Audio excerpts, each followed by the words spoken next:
Okay.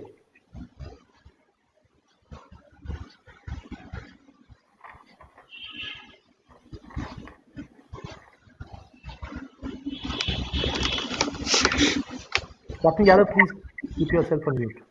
Okay, so welcome once again to the FSM 2020, and this is the last session of the 2 days. We've had such a wonderful session over 2 days. Thousands of people have joined us on Facebook and interacting online with us. And thank you so much for for coming. And now I will want to hand over to Sudha to introduce the topic and today's this thing. But before that, let us go Facebook Live. So all people watching us on Facebook Live, we need to go Facebook Live now, and here goes. So just hold on.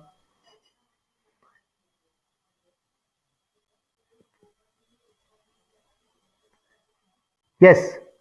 So we are live now on Facebook, and thank you for joining us to the ultimate session of the Future Skills Maritime 2020. We've had a roller coaster ride over 2 days, and today's session is Seafaring Challenges. We have got some very strong personalities and stalwarts in maritime over here. Sudha, you can take over and kindly introduce our eminent speakers to the audience, please. Good afternoon and thank you, Captain Shocker. Our third session for today and session number 5 of our Future Skills Maritime event is titled Seafaring Challenges, and we are honored to invite Captain Mahesh Yadav as our esteemed moderator of the session. Before I hand over the session to Captain Yadav, we take a few minutes to introduce our panelists who are highly accomplished and leading professionals of the maritime world.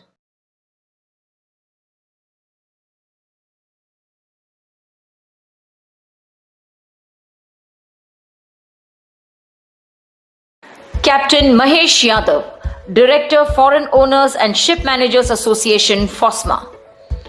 Captain Mahesh Yadav is a first-class science graduate from T.S. Rajendra in the year 1975-76 and stood first.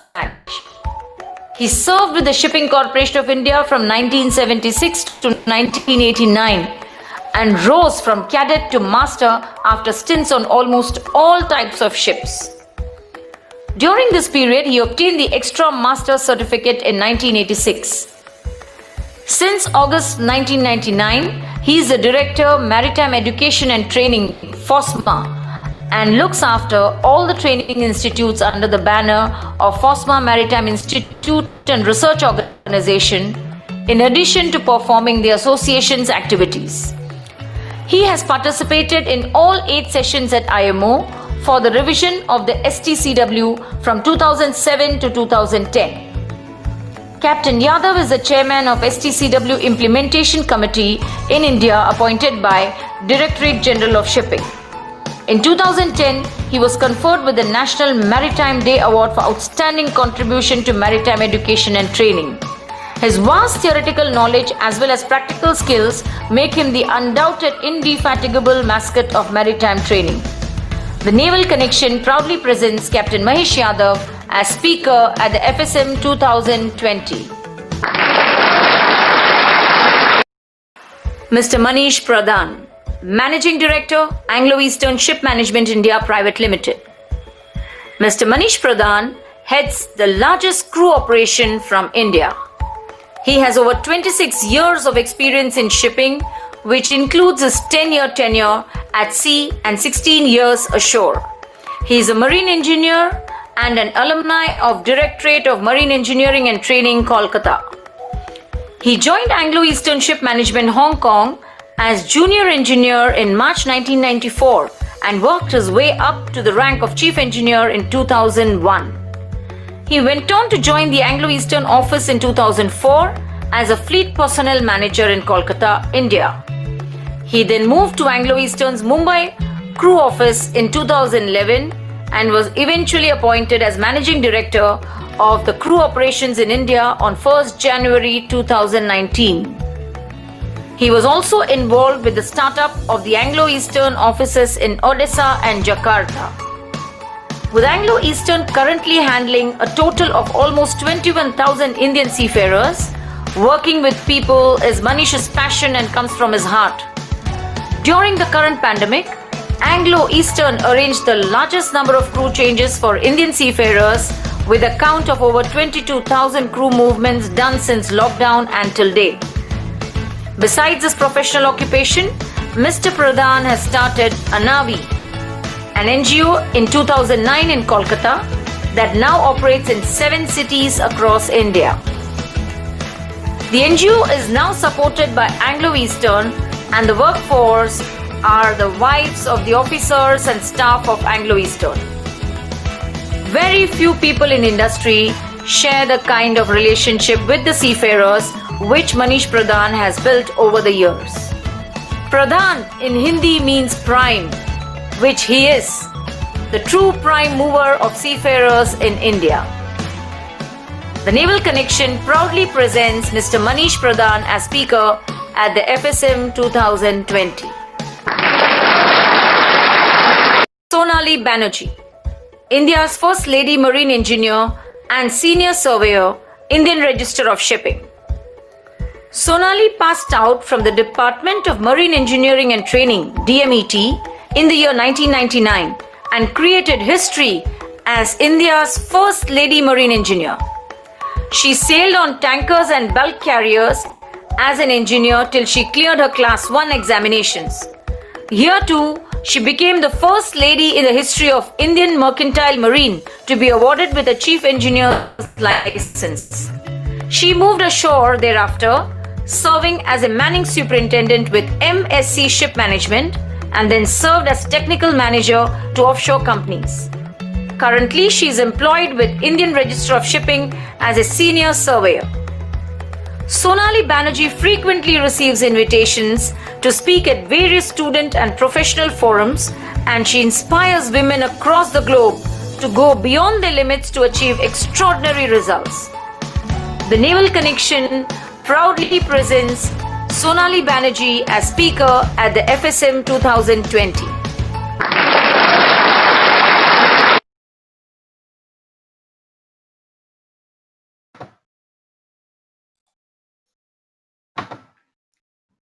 Miss Reshma Nilofar, India's first and only female maritime pilot and Nari Shakti Puraskar awardee.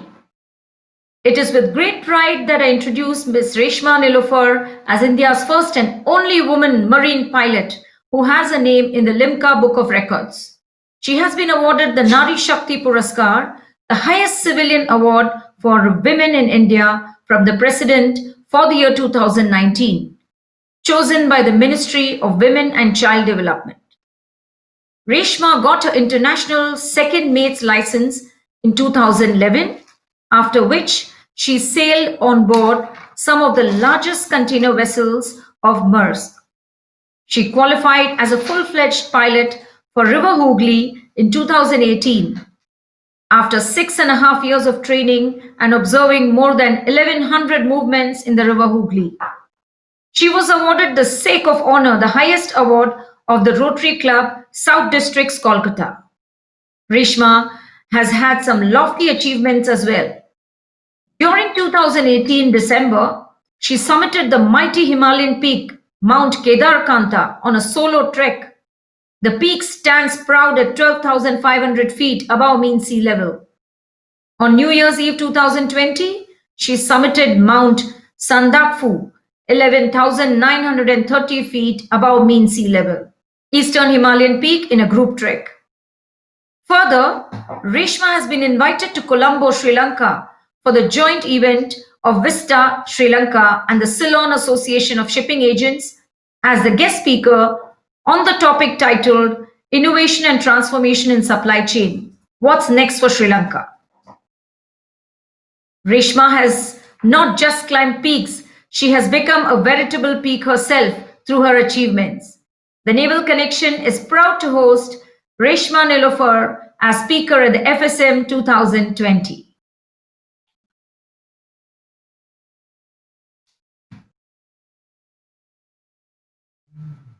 Elmer A. Pulambarit, Maritime Advisor, and Consultant, Philippines.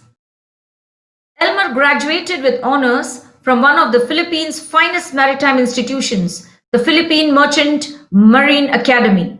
After graduating, he served on board various types of vessels, starting as junior engineer to becoming a senior engineer officer. He later took up a shore job in 1996 as fleet manager of Pacific Ocean Manning Inc. POMI, a highly reputed manning company in the Philippines recognized by the Philippine Overseas Employment Administration. With the amalgamation of V-Ships and Celtic Marine in 1998, POMI was then appointed as the exclusive manning agent of V-Ships in the Philippines. Elmer was promoted to general manager in 2008 and then as president in early 2016, where he helped steer the company's direction towards greater heights and successes. He superannuated in 2018, but continues to serve the maritime industry as consultant to several manning and shipping companies, also pursuing interests in farming and agriculture. He's also the director of a local logistic company and a trading corporation. Very few in the industry have more knowledge of Filipino seafarers than Elmer Pulambarit. The Naval Connection proudly presents Mr. Elmer Pulambarit as speaker at the FSM 2020.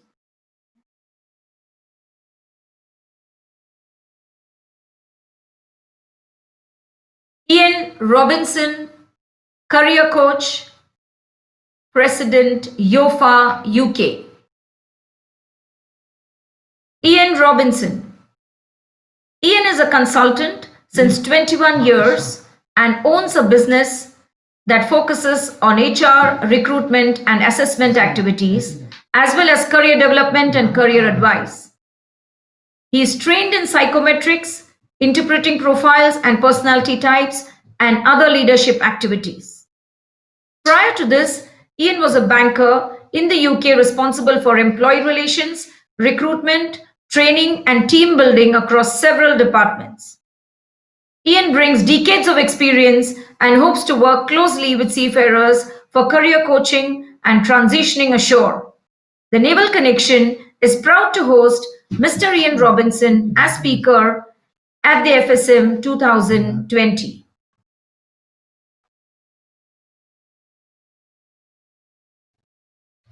Reuben Romero, President at Southfield Agencies Inc., the Philippines. Reuben started his career in shipping in 1990 as an executive assistant in West Wind Lines, a wholly owned Philippine company operating a break bulk liner service between Japan and the Philippines. Reuben got exposed to many facets of shipping, from sales and marketing, port operations, ship management, and crew management. He was then transferred to their affiliate manning company, Ballywag Navigation, where Reuben served as an assistant to the general manager from 1991 to 1995. Reuben then joined the Southwest Maritime Group in 1995, a startup engaged in LPG carrier operations, ship management, manning, inland logistics, trading and insurance, brokerage as GM of Southfield Agencies, Southwest's newly established manning company at that time. Here, Reuben was responsible for the growth of its manned fleet, with clients based in Europe and Asia operating various types of ships such as bulk carriers, general cargo ships, container ships, PCCs, PCTCs, LPG carriers, crude oil tankers, product tankers, and LNG carriers. Reuben was appointed as managing director in 2004 and as president in 2018. This year, Reuben celebrates his 30th anniversary in the maritime field. The Naval Connection is proud to present Reuben Romero as speaker at FSM 2020.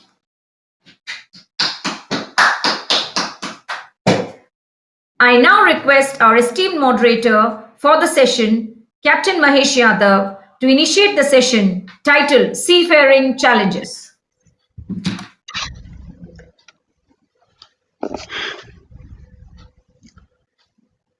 Good afternoon, ladies and gentlemen. Welcome to this session number 5 titled Seafaring Challenges. And as you can see, we have a esteemed panel of speakers. To begin with, let me first congratulate Captain Shaukat Mukherjee, who set up or who is the founder of the Naval Connection, and who has made this possible for us to attend an event like this, a global virtual conference called Future Skills Maritime. And the fact that he is thinking about the future skills in the maritime sector in today's date, uh, it only goes to show that in general, the maritime world has started thinking about seafarers and their future and how they will operate ships. If there is a word to be used for Captain Shaukat Mukherjee, I can only just call him enthusiast, because the amount of enthusiasm that he displays in every action of his and every event or every other job that he does, it is remarkable and very, very unparalleled. As it has been indicated in the introduction, we are going to, in this session, we are going to look at the title Seafaring Challenges. In addition to that, we would also look at, will ex-seafarers make good shore-based employees? I thought this word should have been, will ex-seafarers make good shore-based leaders rather than employees? And the last question there is, where will the future seafarers come from? So we'll take on these items during the entire, say, about 1 hour and 15 minutes that we have available for this. And to begin with, as I think somebody explained the meaning of Pradhan, whatever that means, it's, I think it is my honor to invite Mr. Maneesh Pradhan, representing Anglo-Eastern Ship Management in Mumbai, to give his overall presentation on the total scenario of seafaring challenges. And once is completed, after that we will take one by one all the speakers on the title Seafaring Challenges first. Then we'll go to each one of them to ask questions on, do the ex-seafarers make good leaders? Sure. And then, of course, the third one, where will the future seafarers come from? So I think as you've been put in quite a tight schedule, so let me request Mr. Pradhan to please start with his speech, and then we'll go to the next speaker. In rotation, one by one, we'll go on to that. Thank you. Good afternoon, ladies and gentlemen. Thank you, Captain Yadav. Over generous words being said, but thank you for the same. I hope I'm audible. Just a sound check. Yes. Yes. Okay. So we are now living in the strange times of the COVID-19, and life has been affected across the globe. It is across nationalities, religion, caste, creed, and almost every industry. Among some of the biggest challenges that humanity faces today is to sustain good health while living in an environment of restrictions and a dipping global economy. Survival is the word, and each one needs to develop their own techniques to survive. As it appears, the world is going to be a very, very different place to live in, at least for some time. At least for some time. Hopefully, by the end of the pandemic, we would have developed a new skill set or a few new skill sets and adapted to the new normal. And therefore, we all need to keep our eye on embracing and preparing for the future.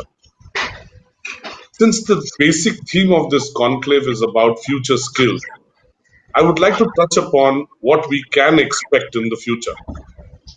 Honestly, I have no crystal ball, but the pundits of the trade predict big changes in technology, mainly aimed at a cleaner planet.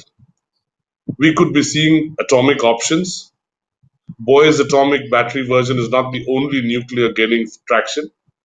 The Russians, who are long using nuclear to power icebreakers and military vessels, as well as the Chinese, are pouring significant sums into developing their own propulsion concepts for merchant ships. Some suggest that it could take about 10 years or so for the nuclear power to start filtering onto commercial ships, with the obvious advantages of zero carbon footprints and a total life cycle throughout the total life cycles. Our CEO, Captain Bjorn Højgaard, suggests that in 50 years, nuclear molten salt reactors will be par for the course in the shipping industry. There is a need to embrace new technology, as that is what will take us deep into the future. We have to be open to technology and its related possibilities and not remain fixated. We must be open-minded to undertake training and ready ourselves for this intriguing future. Well, that is what we can expect ahead. But now just let's take a step back into the present times of the new challenges in these uncertain times. One of the most confronting issues for the seafarers in the shipping industry today is stress and coping with it. In today's time, the concern is about the adverse effects on the physiological and mental well-being of affected crew members and their respective families, which could impact performance and safety of the people, the environment, and the vessels. Extended tours of duty have the potential to become a source of stress and frustration for many. They may be anxious to return to their families and communities affected by the virus or feel socially isolated, thereby affecting the morale, health, safety, and performance. Increased fatigue, stress, and distractions caused by these issues mean that people are more likely to make mistakes, and this is why having a strong mental resilience is the key to survival. There may be other unintended consequences which could make work more difficult and increase the potential for human error. These include reduced communications, altered or reduced manning, changes in systems of work due to COVID, such as securing arrangements, like social distancing, increased sanitization measures. There is also an anxiety suffered by the crew on leave, awaiting their next assignment, and this has been quite an extended period of time. So several techniques are available to tackle these issues of stress buildup, such as meditation, good eating and sleeping habits, coaching from professionals, giving up bad habits such as smoking and drinking. What is important is that if someone is feeling stressed, depressed, or troubled, it is best to first identify and admit to the problem and then seek professional help. Sweeping anxiety and stress-related issues under the carpet due to fears of social ridicule is never the right way forward. So while researchers are doing their bit to eradicate this new enemy, it is time to hone our skills further on how to keep the shipping industry alive by running ships safely and efficiently. One other attribute that needs to be always remembered as a recipe for success is leadership and followership. Leaders contribute in shaping cultures and influencing people. Ships today are run by people from diverse cultures and generations. The leader is expected to step up and earn the followership of his juniors, while the juniors need to commit themselves to their leaders. Ships are like a team sport, and each one has to pitch in, as there is only one in each rank with the required skill set. We need to take a quantum leap in the terms of leadership and followership. Each ship is an industry of its own. It is an isolated, sparsely manned, and a unique place of work, with the possibility of the team composed of 4 distinct generations, namely the baby boomers, the Gen X, the millennials, and now the Gen Z. Our first understanding should be that it will never be possible to have these generations on the same bandwidth or wavelength with regards to thoughts and working ways. There is no right or wrong, to put it very simply. The ways and understanding and the skill set of each generation is totally different. To put things simply and in perspective, no son or daughter can be like his or her father in every way, despite having grown up under the close supervision and influence of the parent. The key would be to understand, identify, and put the virtues of the available team to best use. While leaders will be the key on how they influence, mentor, and motivate the team, followership also will define the success of the team. The followers or juniors must patiently wait for their turn to lead, while learning from the generations above who have heaps of experience to share and educate. Gaps in skill sets must be inculcated by influencing and convincing rather than any form of dictatorship. Leadership is a choice where the leader takes ownership and accountability of his team's success and failures alike. Trainings must be more on developing such soft skills rather than simply sticking to technicalities. Leading organizations in most industries today impart training to hone such soft skills rather than overtly revisiting the technical learnings. New techniques need to be developed, such as VR, gamification. It's already there, but we just need, in shipping, we need to get more into it. What has been noted that while many have the skill, the art to bring out the best when on the job is more related to attitude and motivation levels. This is surely affected in the current pandemic, but only the understanding and willpower to wade through these uncharted waters together could get us through this. Each one must challenge himself to bring out his best. We must be like those airline pilots who are committed to land the plane safely each time they take off with hundreds of lives at stake. The world today should admire and salute each seafarer who has toiled to keep the global trade ticking, but we as an industry must look to improve continually. When asked which is the biggest animal in the jungle, one would say it's the elephant. Who's the fastest? It's the cheetah. The tallest? The giraffe, and so on and so forth. But still, the lion is called the king of the jungle, simply because the lion is always ready for challenges, is confident, is daring, is unstoppable, and throws his hat at each opportunity. Well, seafarers remind me of those lions. In a recent episode of KBC, Kaun Banega Crorepati, which is a quiz show, an IPS officer played the game brilliantly and won 1 crore of rupees. Out because she was worried about living up to the expectations of being an IPS officer. As many know, the route to be an IPS officer is a tough one, and hence she was worried that nobody should doubt her skills while she played the game of general knowledge. It is good to always challenge oneself to bring out the best in us. So this one is basically each one at his rank should have this and challenge himself or herself to do the best. To end it, I would like to quote Jackson Brown Jr., who said, "Live so that when your children think of fairness, caring, and integrity, they think of you."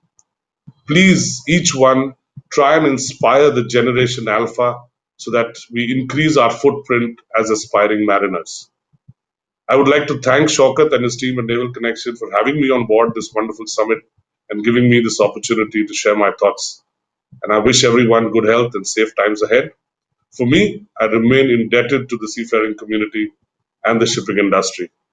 And just to end this, I would like Shaukat to kindly, I've shared an image. If he can just display that, I think it will sum it up pretty decently. Yeah, that's the image I would like to share with all of you. Thank you so much.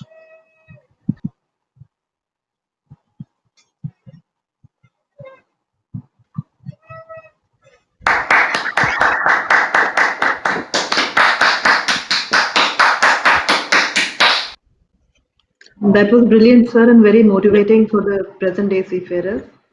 I think I'm very privileged to be on this platform with you. Thank you so much. Thank you, Mr. Maneesh Pradhan, for those words and also for inspiring the seafarers and looking at that entire overall spectrum of seafaring and the challenges associated with that. I think while we were waiting, to join this virtual conference, the first person who entered,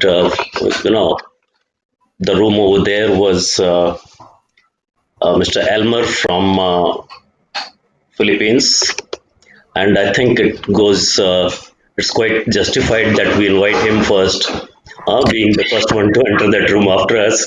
That if Mr. Elmer can take on this thing, and then please express his views. Thank you. And as you know, we are looking at the seafaring challenges, and you being in that field for so many years, I think it will be, just to share the experiences itself will be great. Thank you.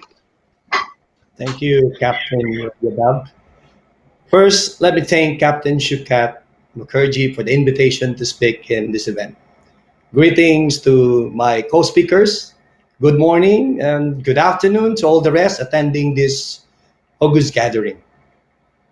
The seafaring industry has dealt with its fair share of challenges for time immemorial. But focusing on the issue at hand, what are the challenges of present-day seafarers? There are so many, but let me just cite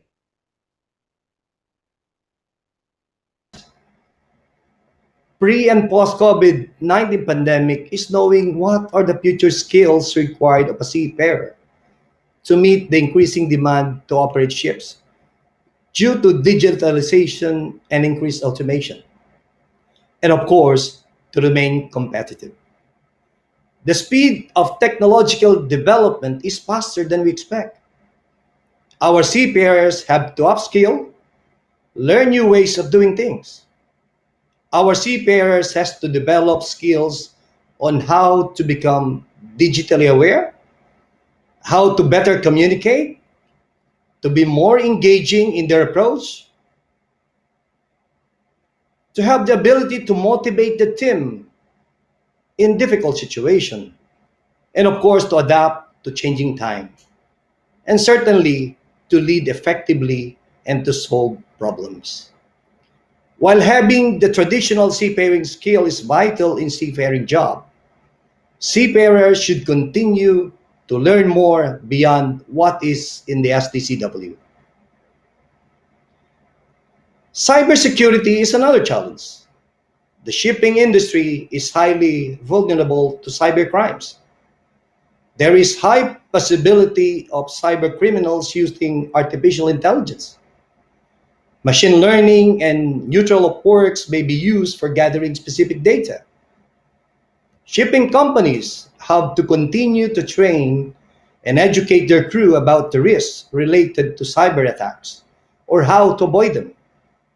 It is widely known that vessels are increasingly reliant on automation and remote monitoring, when key components, including navigational systems, propulsion, and power management, all parts of the overall system.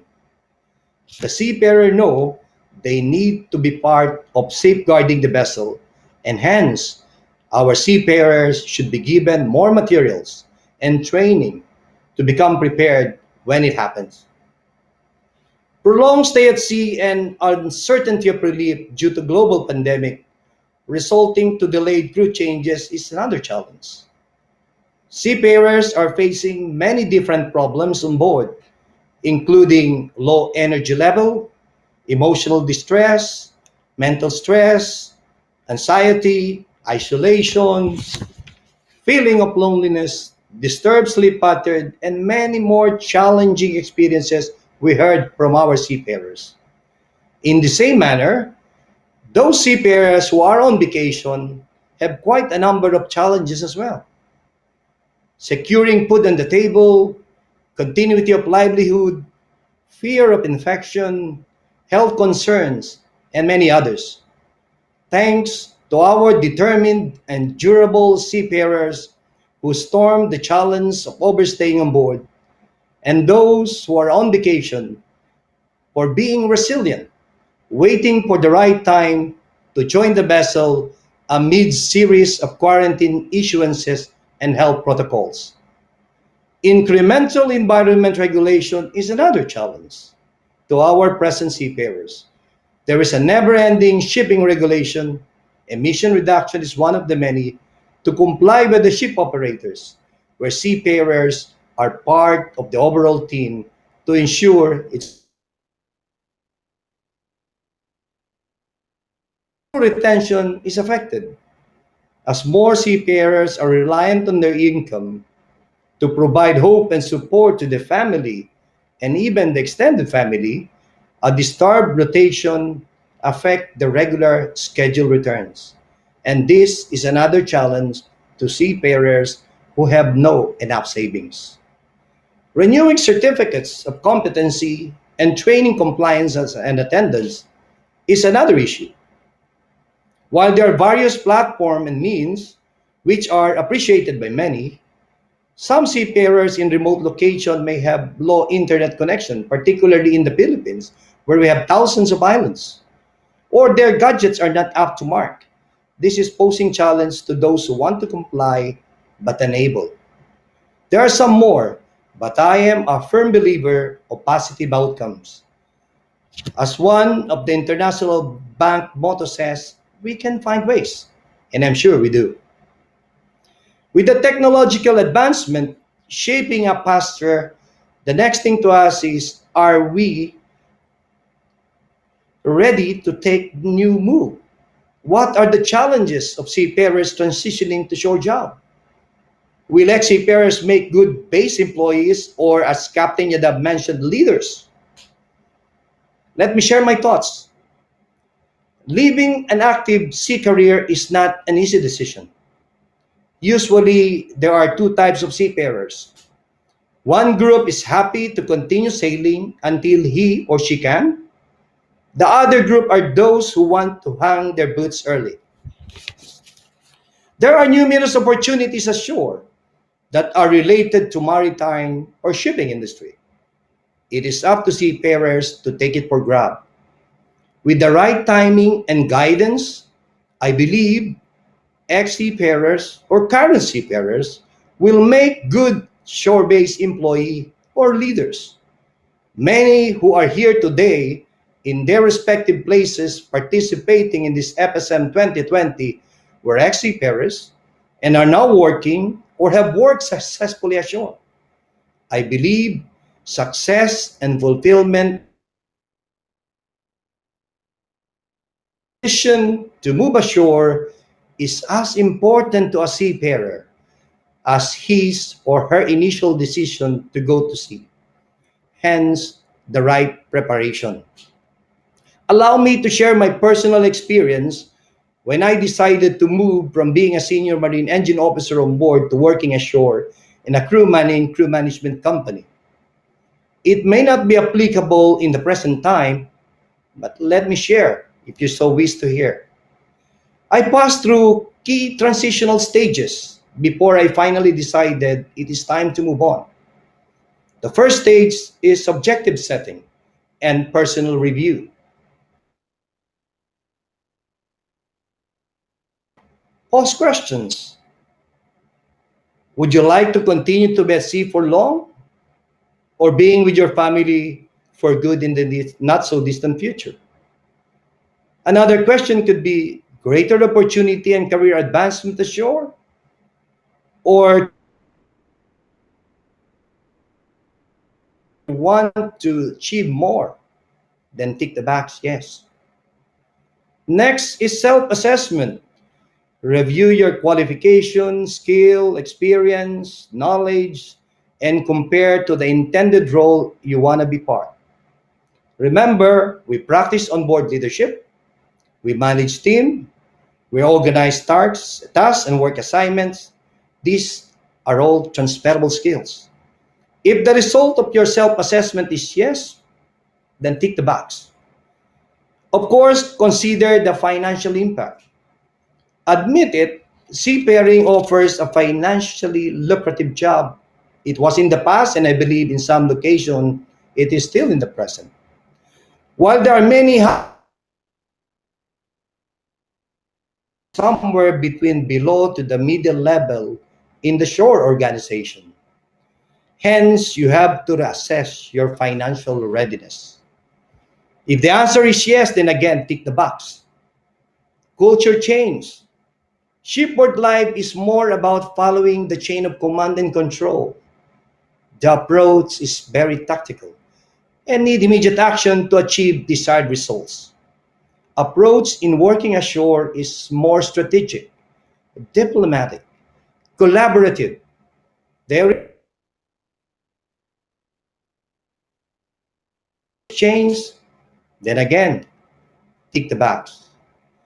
Certainly, discussion with family members is another key decision.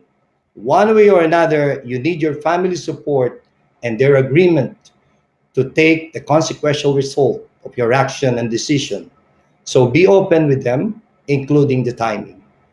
And lastly, under stage one is timeline setting. When? Set a target. Once you're convinced you have ticked the boxes yes, then set a timeline. It could be X or Y year from now that you will hang out your boots, plot your course properly, and you will be in your next destination soon enough. Equally important is the second stage, which I refer as the preparation and bridging the gap stage. While still at sea and serve as an active seafarers, do a couple of tasks to prepare and set means to bridge the gap, to augment what is lacking, to connect what are missing. Contact or try to look for someone who can connect you to person of experience in the related shore job. Continue to increase your learning, knowledge and skills. Never stop to learn. Attend relevant crash courses while on vacation. Arrange online or distance learning, e-learning, or classroom-based whenever possible. Read books, attend seminars, webinars, and many more. Improve your soft skills. And last but not the least, under stage two, is invest in personal development. Search for a career coach, someone who can guide you how to prepare a very good CV, help you prepare past the interview process, help you to know your hidden potentials. One of the speaker, as I heard from the introduction of Sudha, Mr. Very long experience. That guy can be a person to refer to for this perspective. Then the final stage, the application challenge. When you are at this stage, ensure you have a proper CV. Your resume should stand out in comparison to the competition. Keep the recruiter interested in you so you have the opportunity for the interview. You also have to select job opening where your qualification fits with higher rate of passing. Find out which company your experience and skills and knowledge best complements each other's needs. And then prepare to ace for the interview. When you excel in the interview process, you have a better chance of acceptance. When you get accepted, that is the beginning of your new career ashore. Make it worthwhile and successful. In case you fail to get a job, move on. Try again some other time. Make an analysis of what went wrong. With the increasing number of shore-based requirements, it will only a matter of time where you will get one in the end. Stay focused and determined. That said, thank you very much for this wonderful opportunity to part of this afternoon session. Mabuhay tayong lahat. Salamat po.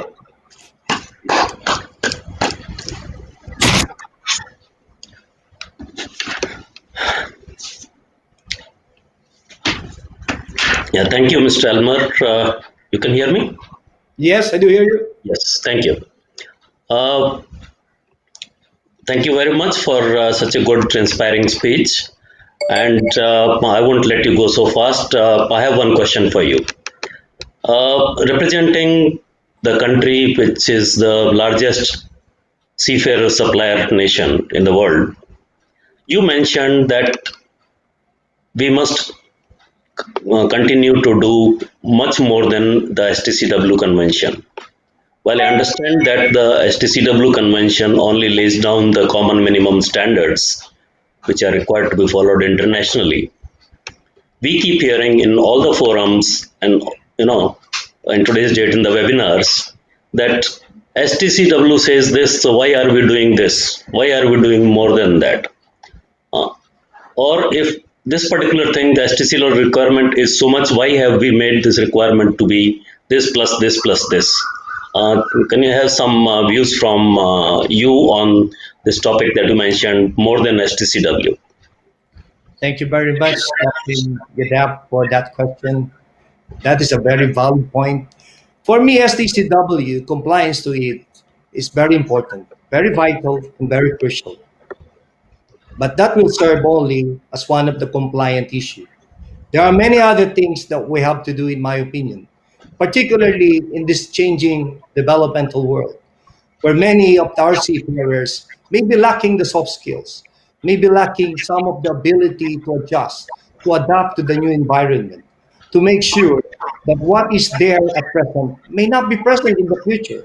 So these are the situations where other trainings that can possibly initiated by many different associations, and in fact many companies are doing it, sending samples to make sure that there are various opportunities available for seafarers for increased developmental career progression. This, I believe, is to make sure that the FTCW combined with other trainings would make the seafaring industry a better profession for the incoming generation. That said, thank you, and I hope I answered your question. Yeah, thank you so much.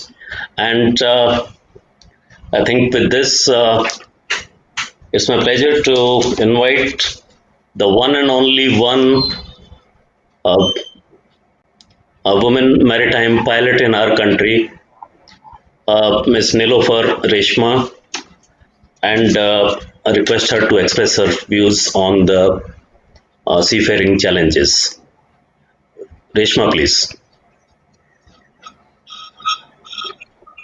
Good evening to everybody, and it's an honor speaking with everybody today present here, and such a established and eminent personalities here.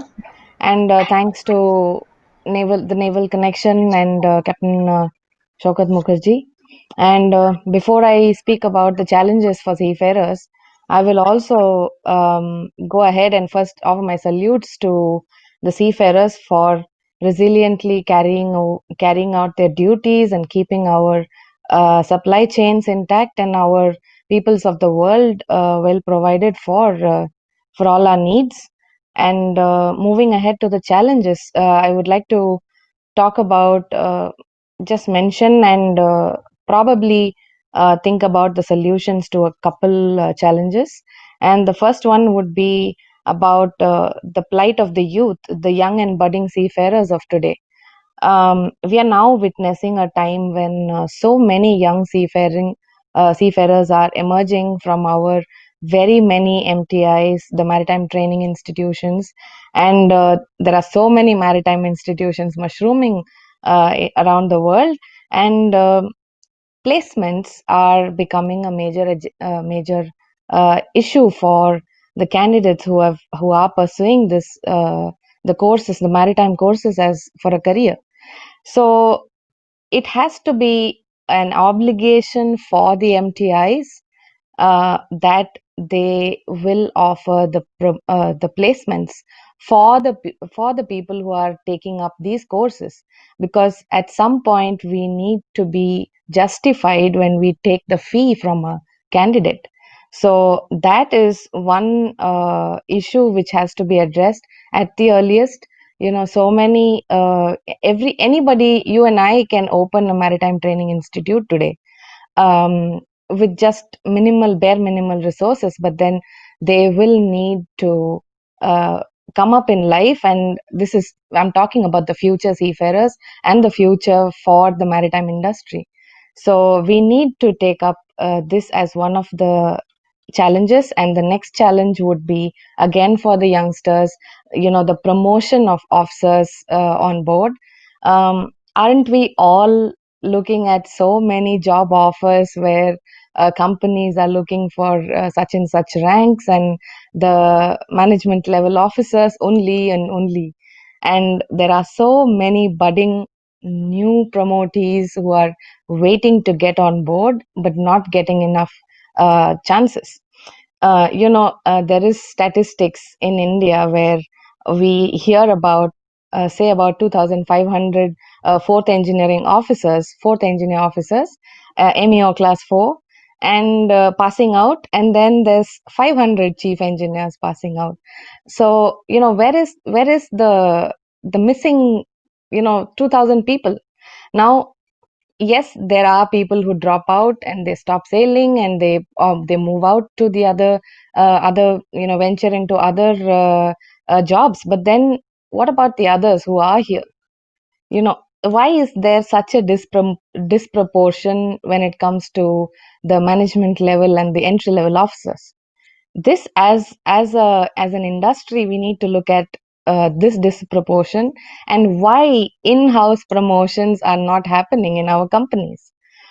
Everybody wants ready-made officers, ready-made management level officers. Unless we promote our juniors, we're never going to have the required number of management officers. Like, say, what is the retention rate for companies? Why is it so low? We have DG Shipping of India statistics where there are 4.4 lakh seafarers in India, but then just about half of them are employed. Where are the others? The companies of today want management level officers from the markets, but why not promote your performing officers? When is it because of wages not being paid properly, or is not enough being paid? We need to look at the statistics again. There's 92% seafarers who complete contracts.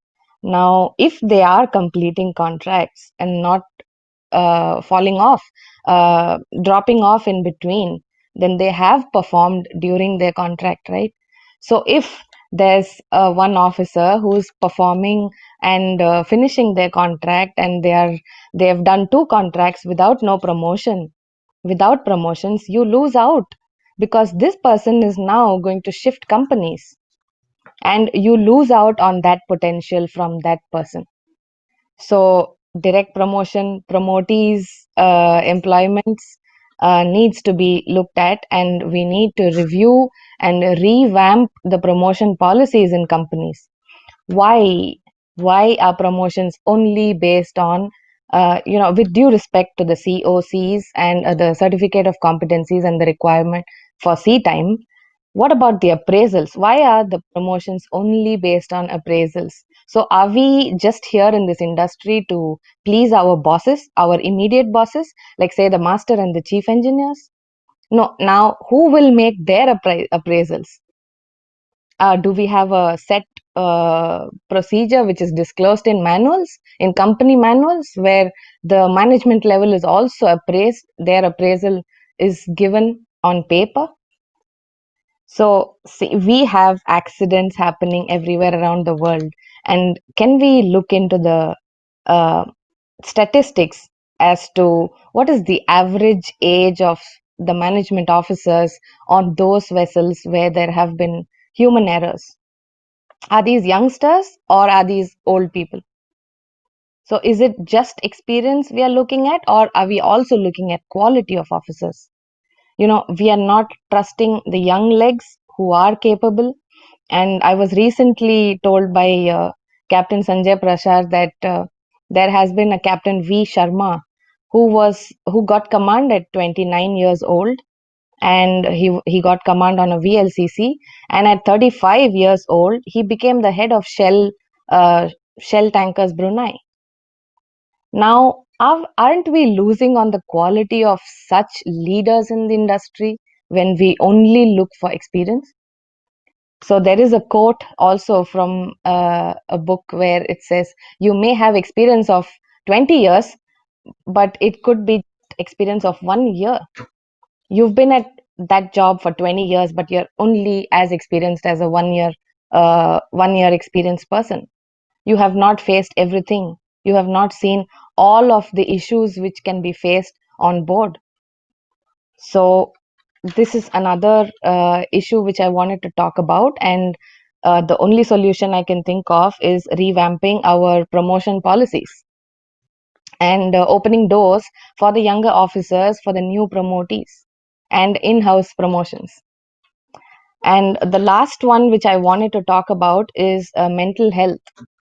This times of pandemic, we have seen that mental health is, although IMO had taken it up as a theme of the previous year, but then we still lag behind, in a big way, where we do not address mental health for seafarers. I know of a master who diverted the ship for sign-offs, and he was heavily criticized for the same.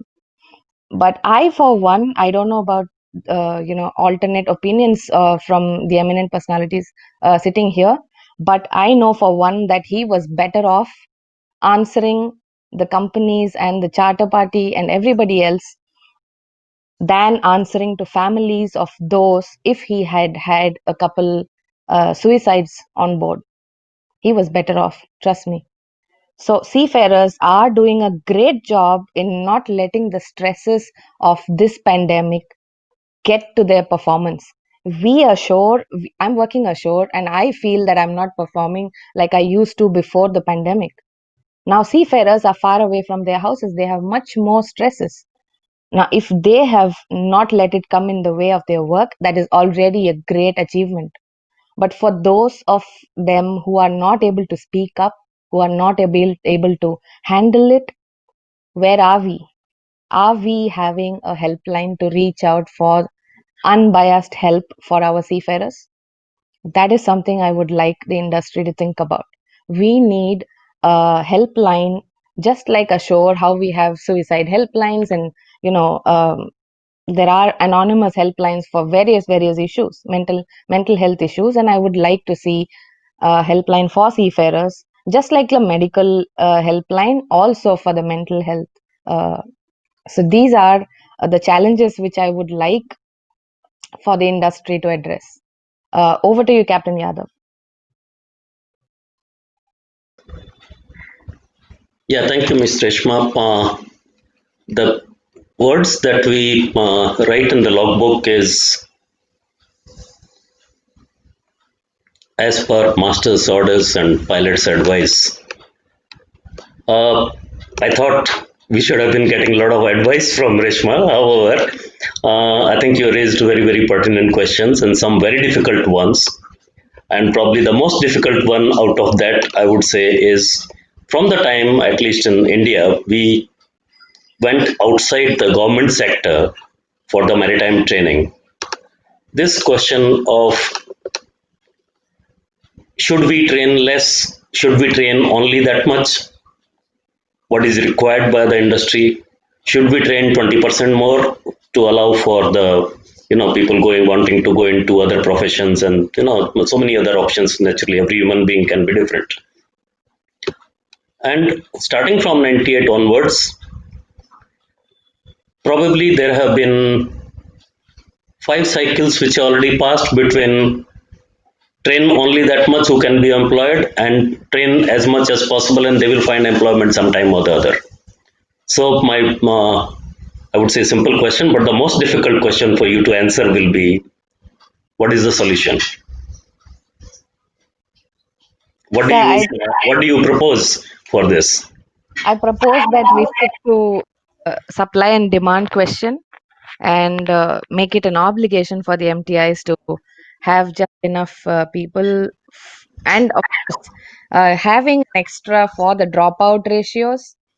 But then again, we need to address the employments. If we don't have the employments, what are we training them for? This is of course my opinion, but sure. Yeah, agreed. Captain Yadav sir, yeah. sorry to interrupt you, but we have Ian Robinson now on stage. Okay. Thank you. You see, there have been maybe more than 100 meetings to discuss this topic, which I am referring to from 98 onwards, from the time we went in for training outside the government sector. And The standard answer, as you are pointing out, that people don't get jobs and they are agreed. However, when we look at the other side of it, because we need to listen to everyone, is that the training institutes are not ships, they are not ship owners, they are not ship managers, they are managers. They are, in today's date, shore-based training institutes. And therefore, how can they guarantee every person's placement when they don't have the ships to employ them? So at best, what can probably be done is you limit the capacity of the institutes, that you don't take anything more than that, and that's a very, very difficult job to do. Uh, One point you raised about the promotions of the officers. Is it really so bad as it is made out to be? Or I think our people, at least in India, they become chief engineers and masters even in today's date at the age of less than 35 years. Not many, sir. If you have opportunities for young promotees, new promotees, please let me know. I can send you a whole lot of Okay, okay, all right. Yeah. competent candidates. Yeah, yeah. Okay, fine. All right. So I think with this, I will not ask too many questions. Uh, Let me go now to the, as it has been introduced earlier, Miss Sonali Banerjee, the first marine engineer and the first chief engineer in our country. And uh, she's working as senior surveyor with the Indian Register of Shipping. Ms. Sonali Banerjee, may I invite you to express your thoughts. Thank you so much, sir. And I would like to take this opportunity to thank the Naval Connection and Captain Shaukat in particular for giving me this opportunity to present my views. That too on a topic that is so close to my heart, and I mean everywhere globally, especially in this pandemic, we have on all seafaring platforms we have been discussing, and Mr. Maneesh Pradhan and Mr. Elmer have already addressed this seafaring issues with respect to the pandemic that they have been going through. And just when you were asking the questions to Reshma, even I had something in mind with respect to the intake of the capacity of students in all the MTIs. Personally, I feel that the reducing the number of candidates is not the only solution, because we have to look at a nation which is bursting at the seams with the population, and more candidates need to be educated with respect to the recent requirements. We need to have a bigger bandwidth with respect to having more candidates. However, when it comes to placing the candidates, going by the trends, we know that a lot of them don't just continue to be, I mean, those who are passing out of these MTI successfully, a lot of them opt out for various reasons. Some of them want to move ashore. Some of them want to move on to different streams even after doing their graduations from these MTIs. And only a certain percentage that we see goes on to continue taking seafaring as a career option for the rest of their lives. So if we consider that, I don't really think that reducing the number of candidates is the solution, but definitely I feel that we need to look at alternate mechanisms, because personally I know a lot of boys and girls who pass.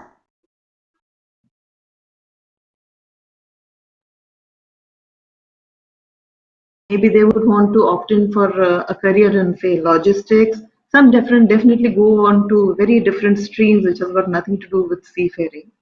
So but maybe if we can look at having some kind of alternate employment opportunities for these boys and girls passing out from these MTIs, like say in the port sector, in the logistics, or maybe have a certain element included there in their training, wherein they can bridge in with those scenarios wherein they can be placed in these sectors. I think the supply and demand ratio can definitely be worked out to a better ratio. So I personally feel that, yeah, I mean, definitely the ratio between supply and demand is there, but there are things that I personally feel can be worked out. And definitely we need to continue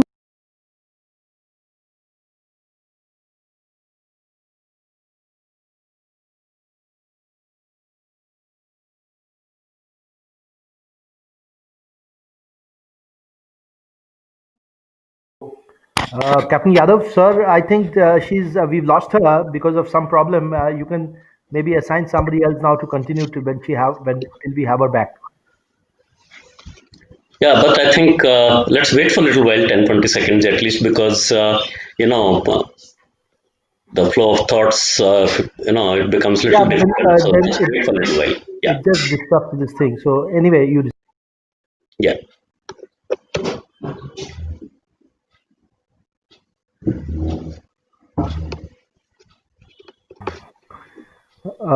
I will call her personally. Maybe she's not. Yeah, She yeah, doesn't know that we've lost her. Maybe she's going on speaking. yeah, yeah. But No, just give her a call in the meantime.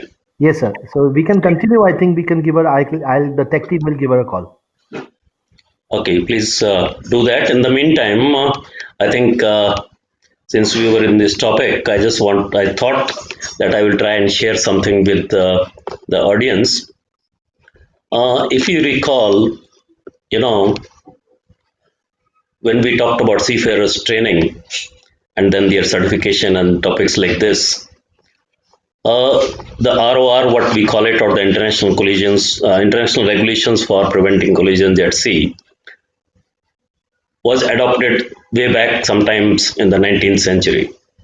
We had load line limitations or the load line convention coming in years and years ago. It's called the Plimsoll line. But if you look at, of course, Titanic gave us solace, and then we had the marine pollution part coming in the name of oil pole in 1954.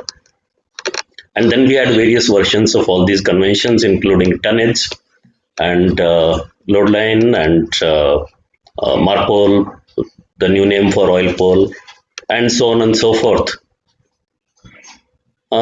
Very unfortunately, it saddens me to say that the first time ever we had talked about from 19th century onwards, the first time ever any convention that was adopted regarding the seafarers, their competence, their quality of training, or their certification requirements, who can work on the ship and who cannot work, or who should be how much trained, was as late as 1978, way beyond all other conventions which were already in place by then. Probably the world community or world maritime community thought of having some uniform international training standards for the seafarers. Of course, then there have been revisions in 1995 and 2010, but there also we feel, I think, not keeping pace with the times, because 1978 to 1995 is quite a lot of number of years, and same way another 15 years to 2010, and we are very close to 2025, but till now we really don't see the real action taking place as yet concerning that revision. Therefore, one of the items which we need to look at is that you need to have frequent discussions, deliberations, and taking on board all changes and all new changes, and to ensure that they are incorporated in the revision of the convention. I think if she's joining, okay, fine.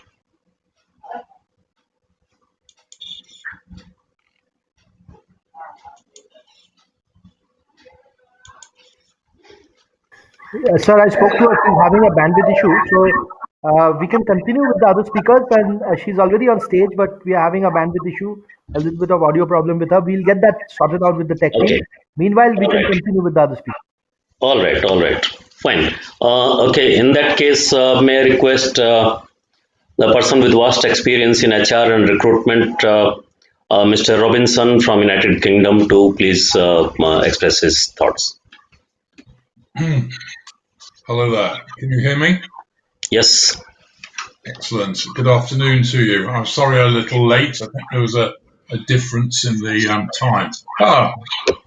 So I've been asked to contribute to the discussion around how individuals that are already in the merchant navy, seafarers who have spent 20, 30 years in a career and have got to that point, which I understand is very, very common, that they wish to take their career back on shore. Now, I think we all agree that over the last 5 to 10 years, there's been a massive change in the way that roles and the way life is generally about training and about applying the skills that you've learned. More importantly, is when you come out of a set career, what do you do with the skills, experience, capabilities, knowledge that you've acquired over the previous 20, 25, 30 years? And how do you convince potential employers to take you on? And this is a big, big issue for lots of individuals. It's also a big issue for employers because they don't actually understand and have a mindset that you can't treat old dogs new tricks. Well, actually, those dogs can bring you some very vital information and skills to help your businesses develop and grow. So we at YOFA, and YOFA, by the way, stands for Your Opportunity for Future Achievements, have designed and created a process which actually takes the job seeker, the job switcher, into an area where they probably haven't been for a number of years, i.e. searching for a new career.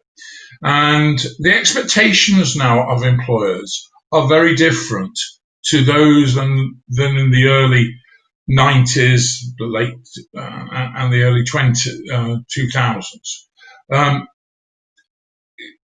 What they're looking for are individuals that have the way to solve problems for them, to increase their ability to deliver services and obviously improve bottom line.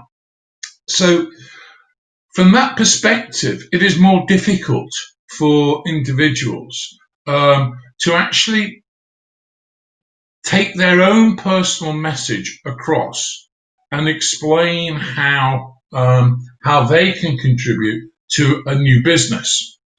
And we at YOFA have designed a number of processes and a number of ways of helping job switchers, job seekers to promote themselves, because CVs, and that's the main tool that employers look at, as well as LinkedIn profiles, are geared to what you've done in the past. And what we're saying is your CV is your marketing brochure. It's your opportunity to demonstrate the types of skills, experience that are highly transferable and can demonstrate to the potential employer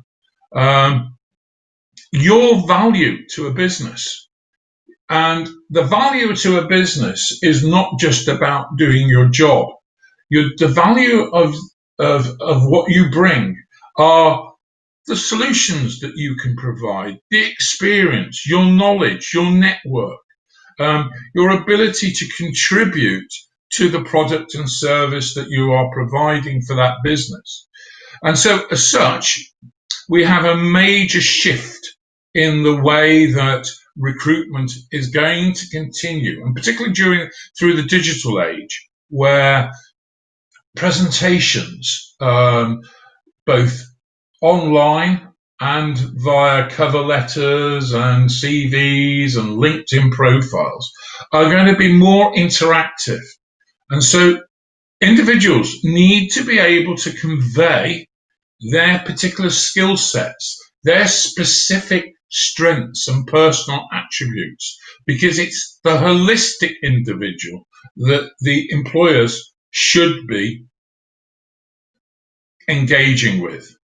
And this is really important for the whole industry of shipping and outside shipping. All those suppliers in the supply line, they need to understand that this business, which the whole of the globe is dependent upon, is shifting. It's going to be more effective. It's going to become the most valuable supply chain logistic that the world will all rely on as international global trade improves. So to be successful in this, you need to have the best people. And the best people aren't necessarily the people that have a CV that ticks a number of boxes. It's more of a holistic thing now. And at Yoffa, what we're trying to do is help people demonstrate to the outside world that they can bring an immense value to businesses.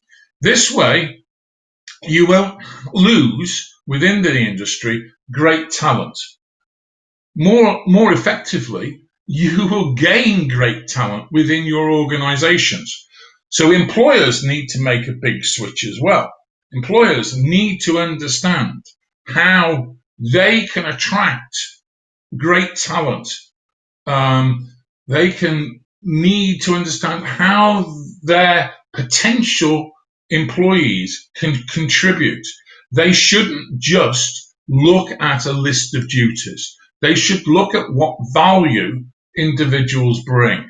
Now, there's a lot of psychometrics in this. There's a lot of occupational psychology built into this. And there are a number of tools that we use to give people the opportunity. And one of the biggest challenges that I think the whole world has faced, particularly with the pandemic, is that a lot of people have been working from home.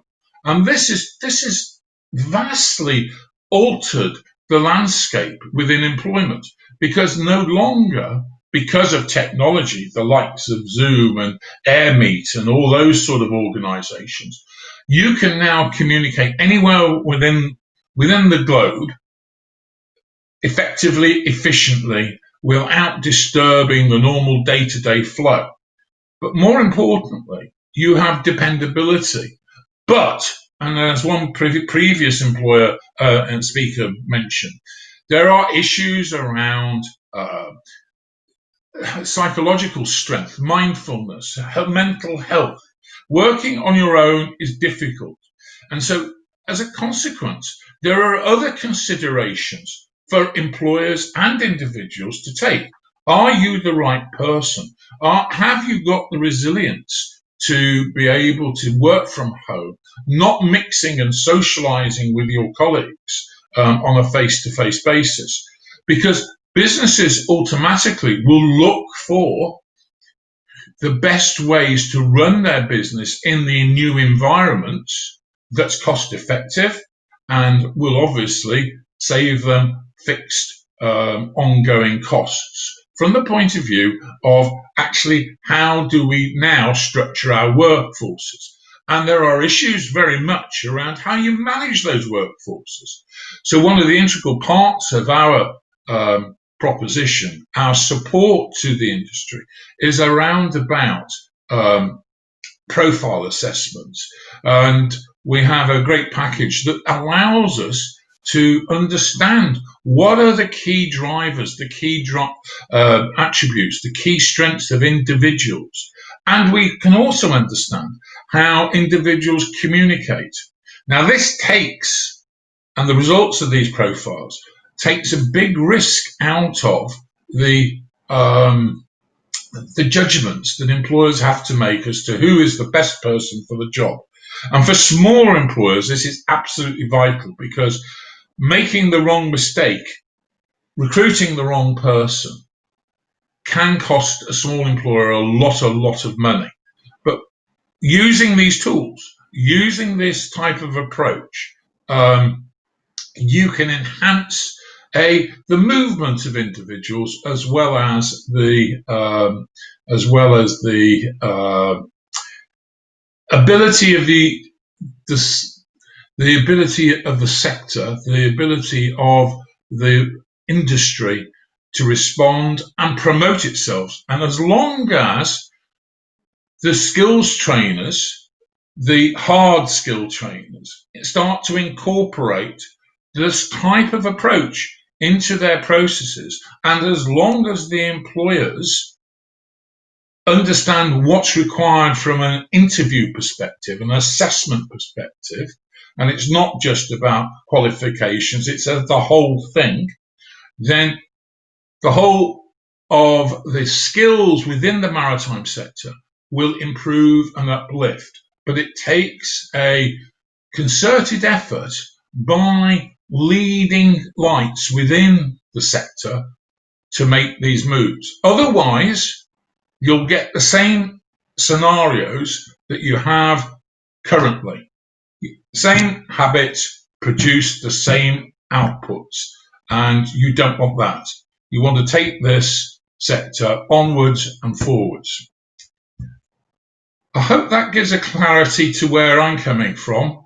I've been doing this for 30 odd years through banking and patent attorneys, IP, legal, and it works. It certainly has enhanced a number of businesses who are now far more flexible, far more adaptable, and actually using knowledge outside their immediate areas of expertise to develop their own business profile. Thank you very much. I hope you've got some questions for me. Yes, so Mr. Robinson, you can hear me. Thank you. Yes, Thank you so much for your, very, very informed words with lots coming from, with lots and lots of experience behind that. We'll get back with the questions because we still have two speakers and, we'll have to get to that and then we will take on questions. So that time we'll get to you regarding the questions. Okay, thank you very much indeed. Sure. Thank you. Captain Shaukat, I can see if Sonali is ready. Can she resume from where she had left? Thank you, sir. I'm back. There was some issue with my internet connection, and I am very sorry about it for causing the inconvenience. Please go ahead. So I missed some parts of some of the eminent speakers, I guess. But from where I left, I can continue from there. So I'm still of the opinion that we need to look at alternate ways of employing this youth passing out from the MTIs, say in the port sector, in the various maritime sectors, say the ports, say insurance.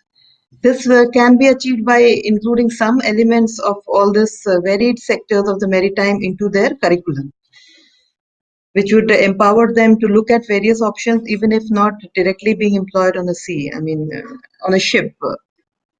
So that way, and definitely talking about the seafaring challenges. So I remember before I was about to join ship, we used to hear very colorful, lovely stories about what a seafarer's life was all about. So it was more like a globe-trotter, earning big bucks, going around the globe, having a flamboyant life. However, when I see the seafarers today, I definitely am of the opinion that they are extremely stressed out. Because companies are no more managing ships, they are most of the time managing regulations. The regulatory stresses are taking its toll on our seafarers. We have so many inspections, PSC inspection, flag state inspection, the vetting, the regular periodical surveys, the audits. All this comes, I believe, at a certain mental cost to the seafarer. They have to be in a state of alertness. Of course, that goes without saying. When you are on board a ship, you have to be alert and at the best of your abilities at all times. You are there to perform during that stated tenure. However, the fun element, the relaxing moments, which was there earlier, the lounge culture which was there earlier, which gave a platform for the seafarers on board to interact, to have fun, that seems to have taken a backseat currently. When I interact with the current seafarers, I can see most of the time when they are not on duty, they are available online most of the time. The internet has been a boon in the sense that it has helped them to connect to the families on a day-to-day basis at a bare minimum cost attached to it.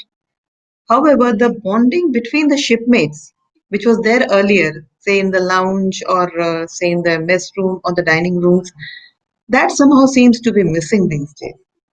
And if for a tenure of say 5 to 6 months you are on board and you are not interacting and bonding much with your shipmates, it does take a stress level on the seafarers.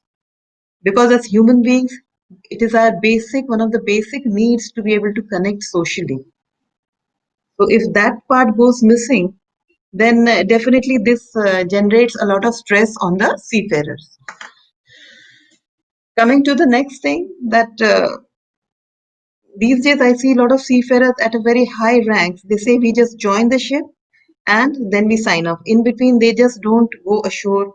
A lot of ports have a lot of requirements pertaining to shore leave, which are now becoming very difficult for seafarers to comply, and hence they are not getting the shore leave. So this is also adding to some of the seafarers' stresses these days. Talking of the requirements, the shore-based managements, sometimes they tend to micromanage the ships to the extent that eventually it is what is being reflected in the paper and the documents, and the decision-making ability or the senior person ability to judge and take a decision is somewhere getting offset. It is extremely controlled from the shore with the micromanagement, with the flow meters being controlled and position and everything being managed by the shore staff. So all these want to add to make the seafarer kind of a rowboat on the ship. The human elements is getting missed out. The leadership things that Mr. Maneesh Pradhan had stated earlier, maybe we are now no more empowering our ship staff to take certain decisions which earlier were conveniently taken by the senior level people. Also, the rules, regulations, which we understand had been devised to meet a certain intent. But somehow with the micromanagement and excessive checklist coming to the forefront, people are becoming more of checklist personnel rather than enhancing their competencies on board while with the on-job trainings. What is happening? The rules, regulations are being focused so much that the intent for which the rules were developed are somehow getting missed out. Look at the findings of the FSI and PSC sometimes. We feel that there is an underlying factor because of which maybe the deficiency has come out. And they are very easily able to quote the requirement which is not being met. But however, the intent of having a safe ship, a safe environment, somehow that itself is getting compromised just by looking at focusing on the checklist, on the rules, the requirements, and the non-compliance thereafter. So I think we need to also give the seafarers little bit of leeway in the sense that some decision making can be left to the seafarers without being micromanaged from the shore. With that, I think I will come to the last point of my topic, that is the women seafarers and the issues they are facing currently. As Reshma had currently pointed out, that definitely seafarers' job prospects are a big concern. But when it comes to giving employment to women seafarers, we know a lot of companies have it in their manuals that we are gender neutral, we are not biased, but they have unsaid policies of not taking women. We definitely know there are a lot of companies. So we would request the industry that we need to have a more inclusive environment. Not that I'm saying that having more women on board is going to add on to your business value or adding on to your profitability. But then we need to have, unless we know that 50% of our population, which is a womankind, if they have not progressed and made themselves entry into various professions, then the profession is somewhere designed typically only for the men. If there are any training gaps that need to be addressed, we need to look into that also. But we definitely cannot have a policy that we will not want to have. I know the managers are having a lot of issues with the owners, that the owners don't want women on board their ship. But it is only a matter of time that we start giving them opportunity and we start getting better quality in return from the lady seafarers. With that, I would like to conclude because I think I lost connection and a lot of time was lost in the bargain. So that will be all from my side. Over to you, Captain Mahesh. Uh, Thank you so much. And I think we utilized the time while you were trying to log in again by telling some stories about 19th and 20th century. So that was not so bad. I think before I go to the next and actually last speaker of the session, there's one question which is coming in many times, and I think the most appropriate person to answer this will be Mr. Maneesh Pradhan from Anglo Eastern. This is about the the promotional policies of the companies that they are directly taking even the management level personnel from other companies or from the open market rather than grooming their own people and taking them right from cadet to master and things like that. So what do you have to comment on? I'm not. This is not a company specific question. This is in general that we are referring to. Captain Yadav, we as a company are extremely focused on promoting in-house talent. A little over 10 years ago, we started our own academy, and we are very proud of the fact that we are also the largest employer of women seafarers. So, just to answer Sonali and Reshma's concerns, but we now that we have our own academy for over 10 years, we specially track and we kind of fast track our own homegrown product for faster promotions. I totally agree with all the speakers that promotions and young legs, as Reshma calls it, is the key to success. I'm not taking away anything from the experienced and the older people, but it has to be a blend of both. And we have a balanced strategy where we have something called a talent matrix. We use the talent matrix to basically track our high potential people, and it's purely based on performance and not appraisals, as Reshma had pointed out. So we track basis set goals, which are set by vessel managers and fleet managers, and we assess basis factual data and not perception, which is basically an appraisal.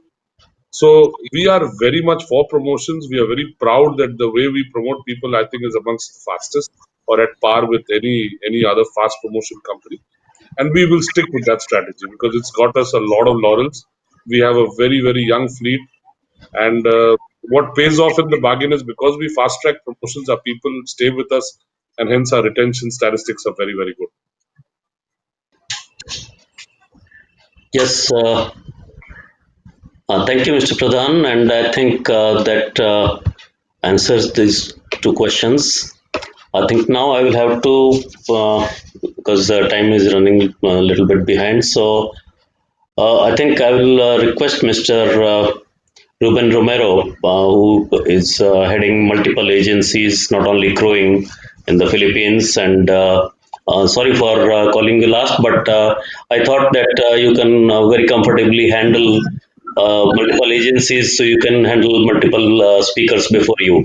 So, Mr. Reuben Romero, all to you. Thank you. Hello, and a good day to all of you. Can you hear me? Do I come? Yes. Okay, thank you. I'm going to share my presentation. Hang on.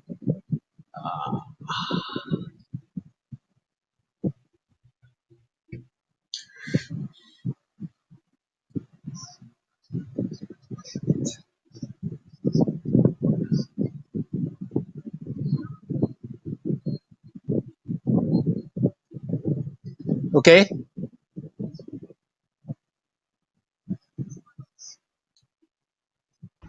Can you? Yes, we can see your Right. screen. Okay. All right. So right now, basically from an agency point of view, there are various logistical problems created by COVID-19.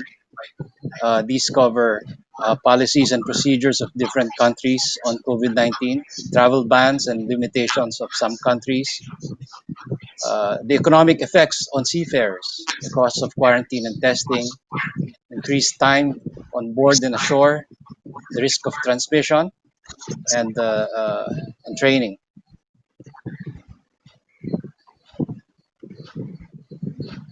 And the ongoing pandemic has presented a lot of problems related to coordination and logistics. But more importantly, COVID has raised levels of stress, anxiety, and unwellness among seafarers and their families. The other challenge is the rapid advancement in technology. It has created a skills gap between the present day seafarer and their future careers. Technology has given rise to new skill sets in maritime. To name a few: automation and IT and navigation and engineering, emerging clean technologies applicable to maritime propulsion, IT-related jobs in the maritime field. So, are seafarers prepared and capable to make the transition? The global shipping community has to come together to create and provide the framework for present day and future seafarers to acquire such skills. Developing content that can address the gap, maritime schools, courses or modules that address such skill sets should be developed or integrated in the curriculum of current courses of MHEIs to equip future maritime graduates. Professional training to address this issue in the midterm, comprehensive training courses should be developed and offered to the current pool of seafarers. Customized courses, these new careers will give rise to new challenges. So custom-made courses using new platforms and adapting to the new generation of students and trainees. Various media, there's a need to continue developing online and offline learning platforms in view of the suspension of in-school learning because of COVID. Tala Maritime, that's basically our in-house learning management system. Its key features are it's mobile and it's appropriate to the available data infrastructure of our country. And I think the challenges remain the same in several countries around the world. Then you have maritime simulator remote platforms being developed. These things have been discussed in the earlier presentation, as well as virtual reality. And finally, I think all these new ways of education, new technologies have to be standardized. In our country, the regulatory agencies are basically the Commission on Higher Education and the Marina. So I think I'm going to end my presentation here, and thank you very much.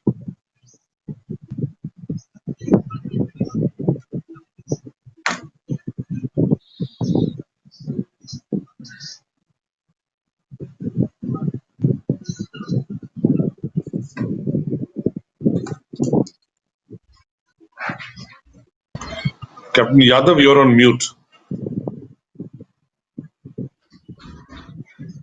Okay, thank you, Mr. Reuben, and thank you for helping us in time management. Now, before Captain Shaukat Mukherjee comes in with the list of questions, I have two questions for all the panelists over here, and I think it should not be more than 20 seconds each person. Will ex-seafarers make good shore-based employees, or we change the title there? Will ex-seafarers make good shore-based leaders? Comments starting from Captain Pradhan, Mr. Pradhan. I'll keep it short and crisp. Absolutely, yes. Yeah. And what advice you have for the people who are intending to come ashore to make this or to prove this point right? My advice would be to get more skill sets. We should not be living in our tunnels. Look at the world around you. As much as you can learn, pick up skill sets, whether it is IT or artificial intelligence. Whatever more you can gain in terms of knowledge is always going to help you ashore. Okay, Ms. Reshma Nilofar, any views on this? She's there? I think she has some connectivity issues. Okay, Ms. Sonali, can you please go ahead on this? Yes, sir. As Mr. Maneesh Pradhan has said, I am also with him on this, of the opinion that seafarers can make great shore-based leaders, provided they adapt themselves to the working culture of the shore-based organization. when you work ashore on the ship, there is a different mindset that you have to focus on dealing with emergencies, on getting everything right at the right time, meeting deadlines. The spectrum more or less remains same, but the team that you work with is definitely a bigger team and a diverse mindset of people that you have. Some may be focused on finances, some may be focused on HR. So we need to deal with all those aspects, and we just need to adapt. And Firas can be brilliant. Show-based Okay, organization. thank you. Thank you. Mr. Robinson, please. Yeah, I mean, this is the actual topic that I was talking about. Individuals need to address their own needs, and they do need to be more self-aware, without doubt. There's a big gap in understanding their own strengths and attributes. And from an employment perspective, employers need to be more specific in the criteria that they're using and what they want from individuals, so that they can answer the questions that they're posing. So I think there's a big blockage here or a dysfunction between what the job seekers are offering and what the employers are needing, and you need to match those two issues together. Then there's issues around the transfer and the culture and the environment. But those are all things that you as an individual can understand. Understand your own resilience, your own mental health, etc. Okay, thank you so much. And I think I'm switching on to the next question. And I'll request Mr. Reuben Romero to please answer this. Where will the future seafarers come from? I think still from the same Don't tell me Philippines. still from the Don't tell same me traditional Philippines. places where seafarers are being employed. The Philippines, India. Um, I don't see it changing really. Okay, any other sources can you think of? मैं किधर हूँ? Eastern Europe is, I mean, Hello, uh, can you hear me? hello. Yeah, okay, go ahead. Yeah, I was just testing my microphone. Go ahead. Okay, yes. I think it's still Yes, the Mr. Reuben, please speak. traditional countries where the industry is employing such professionals, because the infrastructure is there, and because the Yeah. relationship with the employers is there, and the whole, I mean, Yeah. Mr. Elmer, do you have any different views? Well, I can just add on something to it. While the source primarily likely will be the same, I think there will be a different approach that must be done by the schools where the education starts from. They have to look at people who have high degree of flexibility, adaptability, who have some digital awareness, and people who are willing to pursue not just career at sea, but ready to take the challenge of shore employment in the very near future. Taking chance of changing the mindset of at an early stage is key to having the next generation ready to take the seafaring and shore-based job. Thank you. Sir, Captain Yadav, sir, I think we have some questions from the Yes. audience as well. If you when Yes. you Yes. permit me, I will ask. Yes, please go ahead. Now we are just done with the what we had laid out for the session. So you can please put the questions. Fantastic. So just a Yeah. statement that I want to make before I put the questions up to you. I had taken two polls in the last 10 minutes. One of the poll was a question. I think this was for the audience. One of the poll was whether the FSM 2020 has lived up to its objective, and we had around 92 to 93% saying yes. The next question was we need more leaders like Maneesh Pradhan, and the poll came back saying 100% yes. So just wanted to inform all of you. So we need more people, young and dynamic people, and more leaders who can steer our industry, like Manish Pradhan, like Reuben, and like a lot of very, very. I've been telling Manish this all the time. It doesn't believe me, but yeah, we do need people to steer the way and for a very, very brighter future from where we are to where we want to go and where we should go. So congratulations on this. Yeah.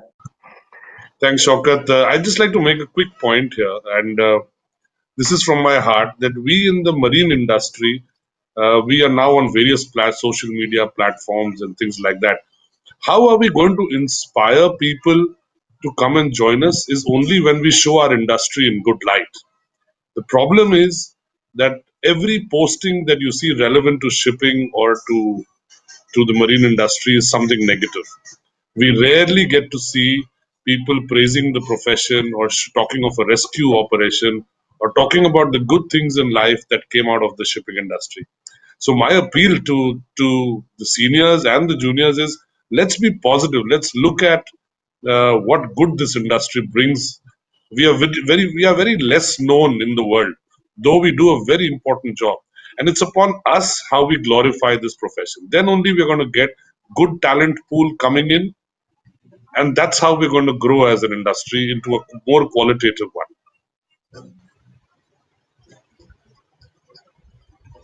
And sir, can I answer a little bit of the last question which was asked, like from Yes, which please go ahead. countries there's going to be seafarers coming from in the Yes. future? I just wanted to mention that whether we like it or not, the reality is such that the countries which will go down on their wages expectations, getting closest to the ITF minimum wages, will be scoring them, and companies which promote in-house officers will get the best out of attract the crew, good quality crew. And also for countries where the MTIs, which are quick to adapt to the changing requirements, with more automation, more digitalization coming in, and countries where MTIs will also help the seafarers upskill to take on the newer challenges of today. Those are the countries which will upgrade and update their curriculum, provide quality, quantity seafarers. They will be the winners for the future. Yeah. Okay, so Absolutely. I Thank you. will. Yes. Yes. Please ask the questions now, Captain Shocker. Yeah, okay. So there was one question. It's saying Indrajit has said nowadays it's impossible, almost impossible to switch from one type of the vessel to another, which was very much possible even 10 years back. How do the industry leaders look at this rigidity? I think we'll have to fall back again on Mr. Pradhan for this part of the question because I think he's the most suited for this. Mr. Pradhan, please. Well, let's agree that we have entered into an era of specialization. So every ship manager, ship owner wants familiarity, specialization. In fact, you would be aware that in many companies they do prefer back-to-back contracts on the same ship. So there is never a right or wrong to this. It's just about what proves. There are some pros in this and some cons. But that's where we, again, as a company in Anglo Eastern, we are pretty open to uh, allowing you to switch pools. But for obvious reasons, there are everybody from the dry pool wants to go onto the tankers and the LPG vessels, which is not possible because there are only that many numbers of tankers or wet ships. But yes, we do allow you to switch, but at the same time, there is a limitation, and one should accept it. Yeah. I Thank you. think we should take Reuben's view on this as well, because Reuben is also manning Yeah. Filipino. I think Yes. seafarers from. Yes, Mr. Reuben. Reuben, you there? Yes. I think Reuben, you're on mute. Yeah, I think we cannot hear Reuben. I think there's some sound issue. We can go on to the next one. Yeah. So it says, I think it's from Indrajit as well. I saw a tweet from Eliza Adder that 1/6 of the abandoned seafarers reported to the ILO were from India. I don't know. I don't know the originality or the conformity of the data. Of course, this has come from somewhere. Anybody wants to comment on that? about Well, seafarers? all this stems from the fact that there are people uh, who have started malpractices, trying to make money, offering very false kind of promises on, and this all stems from the fact what Reshma pointed out, that there is too much of putting into the tunnel, but we don't have opportunities, so people get exploited. But my humble request to the industry is that, and to the youngsters, is please do not opt for these shortcuts, or do not think that paying money to agents would get you a good job, because many of them can actually fleece you and dupe you and leave you stranded. Go for standard companies. I think there are lots of them. I'm sure as we grow and as we go along the way, we'll have more opportunities in India. It all depends on how well Indian seafarers do. We have to hit the owners in the eye. We have to be cost effective. We have to be professional. But as the opportunity grows, go for standard companies. Don't get fleeced. Okay, I'm so not too sure about the numbers, but as far as this part goes, I think it would be very fair to comment that yes, we have got recruitment agencies, and we have some bad recruitment agencies as well, and some fly-by-night operators as well. At the same time, we also have some very good owners, who engage them, and some very bad owners as well, uh, who after engaging the people, and then they're not too bothered about leaving the ship wherever it is stuck. So it is a multiple, you can say, cause which actually leads to these kind of things, but the numbers I'm not very sure of how much. okay, so next next is Gajanan. Captain Gajanan has said it's more of a statement. One sec. I'm getting an echo. Can you just check? This is more of a statement, so I'll come back to that later. Again, I think the echo is somewhere. And Captain Shivangi has said that, like the SCCW requires to be amended, should the safe manning also require amendment? I think this Captain Yadav can answer this best himself. Yes, see, yes, STCW requires to be amended. Even the guidelines for uh, what we have, these piracy incidents, they probably need to be updated at all times. We also need to have MLC standards updated. But yes, it's absolutely true. It's a commercial world. So when we talk about the safe manning document to be amended, yes, it should be amended. But I'm not too sure whether it will be amended to the higher value or the lower value. So we need to be a little careful on that as well, because there were, there are flags, and there are companies, and the nations where the safe manning is far lower than what we generally believe in or what we generally supply to our owners. I will just, I was a very long time ago, but in 1977, we came across one Japanese bulk carrier of about 414,000 tons with 14 people on board. This I'm referring to 1977. So, yes, safe manning documents should be amended, but then we can't be too sure of whether the numbers will go down or it will go up. Okay, I have a personal question for Ian, and I know what Ian. I know the expertise that Ian Robinson brings in his vast experience of last 30 years. And this is being a seafarer myself. I would like to ask Ian this question: that the pandemic has hit all industries very badly, and so has even the industry of seafaring and maritime industry also been hit very badly.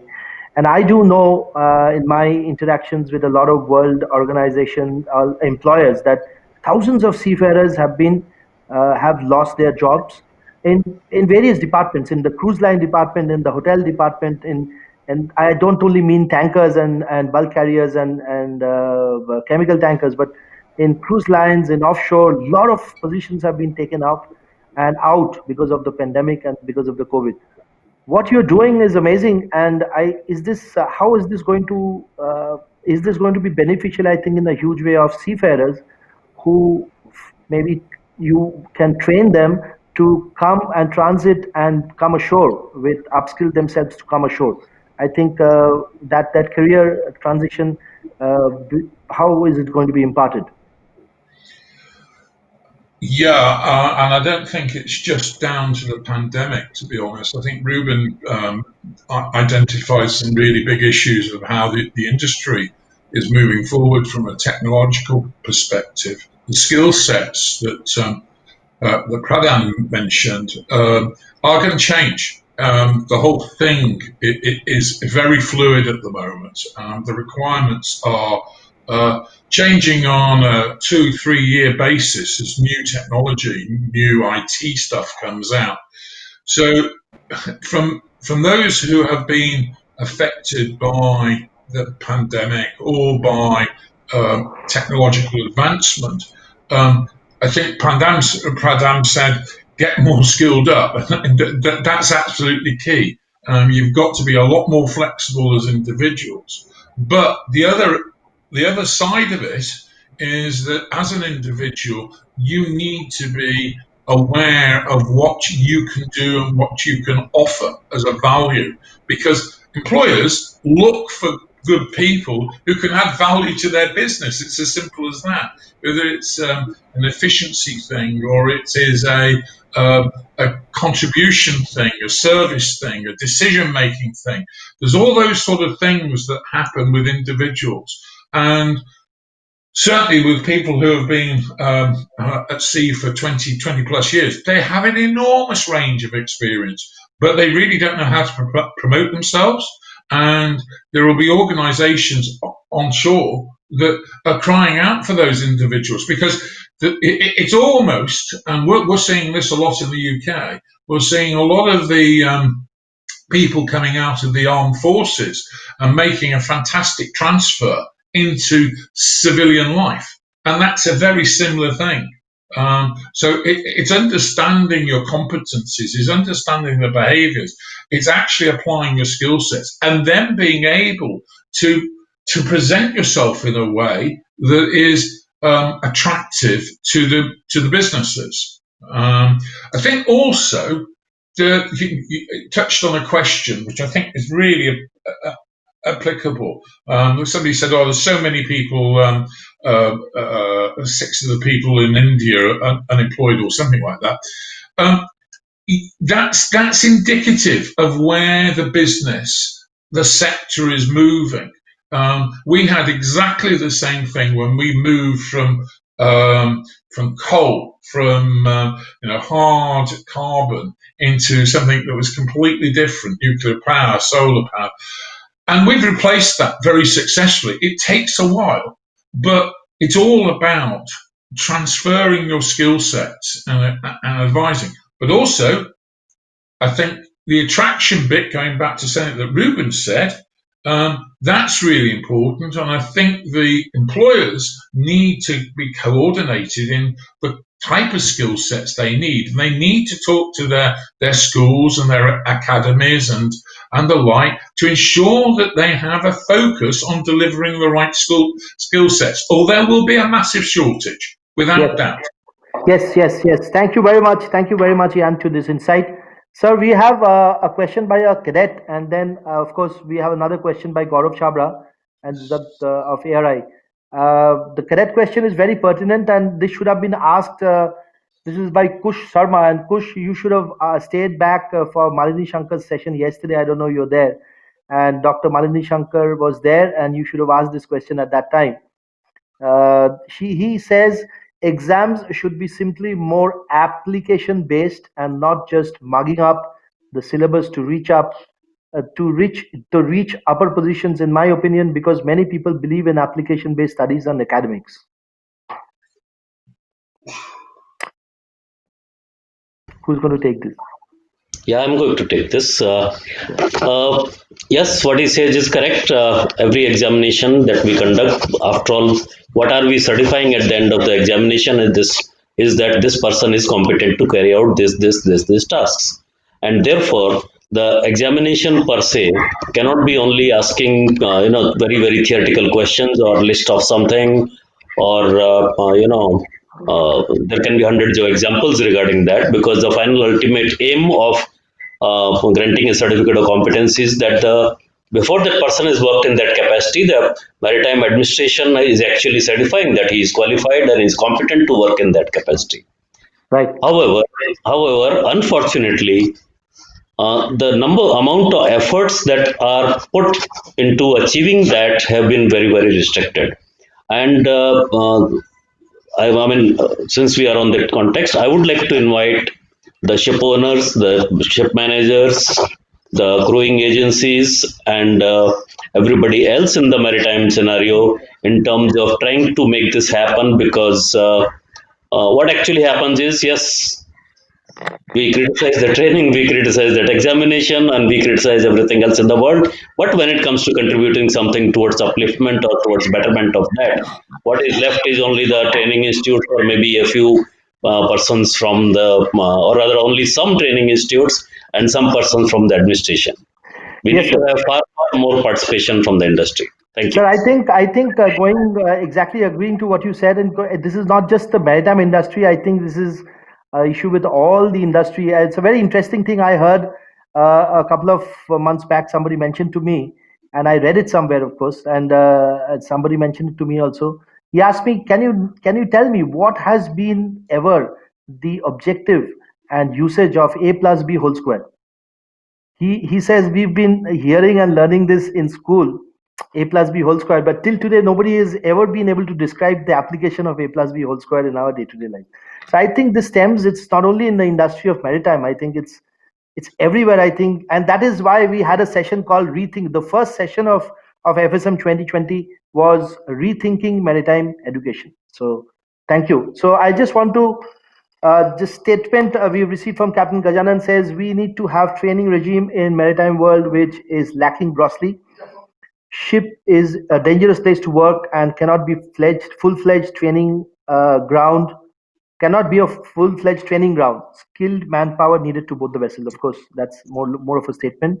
And another one from Captain Chabra saying new seafarers may start as e-seafarers, and we mentioned this yesterday in one of the sessions. It's called e-farers instead of seafarers. They will start as e-farers and contribute from ashore from the very beginning. So this will be the last question, sir. And then I have something to share from my end as well.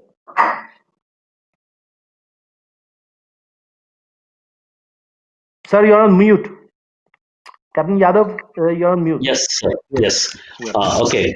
To the question from Captain Gaurav Chavda, I think he's going to upset lots and lots of people by changing the seafarer term to e-farers, and because the amount of the pride of profession people have in this, having been at sea for so many years and being addressed as seafarers, and really been very, very happy about it. Of course, I understand and agree. Yes, the technology is developing and everything else is happening. So, therefore, more and more functions may be carried out in future, from ashore, but probably too early to get to that as of now. Right, sir. So I would like to thank everybody for this session, but I would ask, with your permission, sir, I would like to ask to share something on my own. It's Yes. been 2 days of rigorous back-to-back schedules, and I have not been able to share anything of my own service portfolio, what we do as Naval Connection, and I think this is the last session. I think I deserve to share it with the larger crowd who's looking at everybody. So if you give me only just 10 minutes, I would like to share a screen and just share to everybody as what we as Naval Connection are doing and how we are fulfilling the needs and adding value. So that brings me to my first slide. It's just a few slides, and we are adding value in the terms of trying to build value for the future. That's our tagline: building value for the future. So it's a little bit about us. We started off in 2019. It's an entrepreneurial venture by me when I left V Group, moved on from V Group after working there, serving there for 10 years. And I utilized the pandemic time to the best of my capabilities. And I have got I am a certified life coach now and a certified visual felicitator, and got a master's in virtual training. I'm a Government of India certified talent manager and a lead ISO auditor from Lloyd's. Cumulative 25 years of sailing, both shore-based and entrepreneurial experience, thus bringing to clients a diverse and deep knowledge of the maritime industry. And this is what our service portfolio to our clients will look like. It's a very quick roundabout, and so we specialize in doing events. The pillars of our company was event management, which crash landed. Of course, the physical events crash landed during the pandemic, but when we rejuvenated and we brought in the virtual events, and this is the first virtual event of this scale that we have done. So we do event ideation, company events, management events, HR events, offsites. We specialize now in doing, in fact, after the FSM, already 5 companies have contacted me already from last 2 days, saying that, please, we give us a quote on your or doing our cruise seminars. So we specialize in do cruise seminars also, and some other things which I'm going to show you in the following slides. Digital communication is we are into digital media. We have a magazine, and it's also an entrepreneurial venture. It's India's first ever audio-visual magazine. It's called Sea-Link. I will show you a small demo. The souvenir of this particular FSM is going to be out in a video audio-visual format. So when you flip the pages, you will be able to see the videos, not only read about what people said. And then we have a stand. We have a booth in this FSM 2020. Please, after this, take some 5 minutes to visit our booth, iConnect. We have a representative there now. iConnect is it's our digital visiting card. It's a business card which we have developed. It's all in the fingertips, and you can just save it on your digital wallet. You can just post it to a friend or a colleague or a client on WhatsApp, and everything, all your social media profiles, including your email, WhatsApp, phone, everything is just on a fingertip on your digital business card. Then the pillars, again, the strength lies in the Naval Connection consulting and advisory services. We support the companies in external audits and quality management system, starting from process audits to control. We are an aggregator partner for market development. In the last 4 months, I met more than 50 companies who have, during the course of marketing this event, we've met 50 companies, technology providers, service providers who want inroads in Indian markets because they think India is a huge developing market. And we will form and we reach out to these clients and form an aggregate partner for bringing in these new technologies for training and development and operations in India.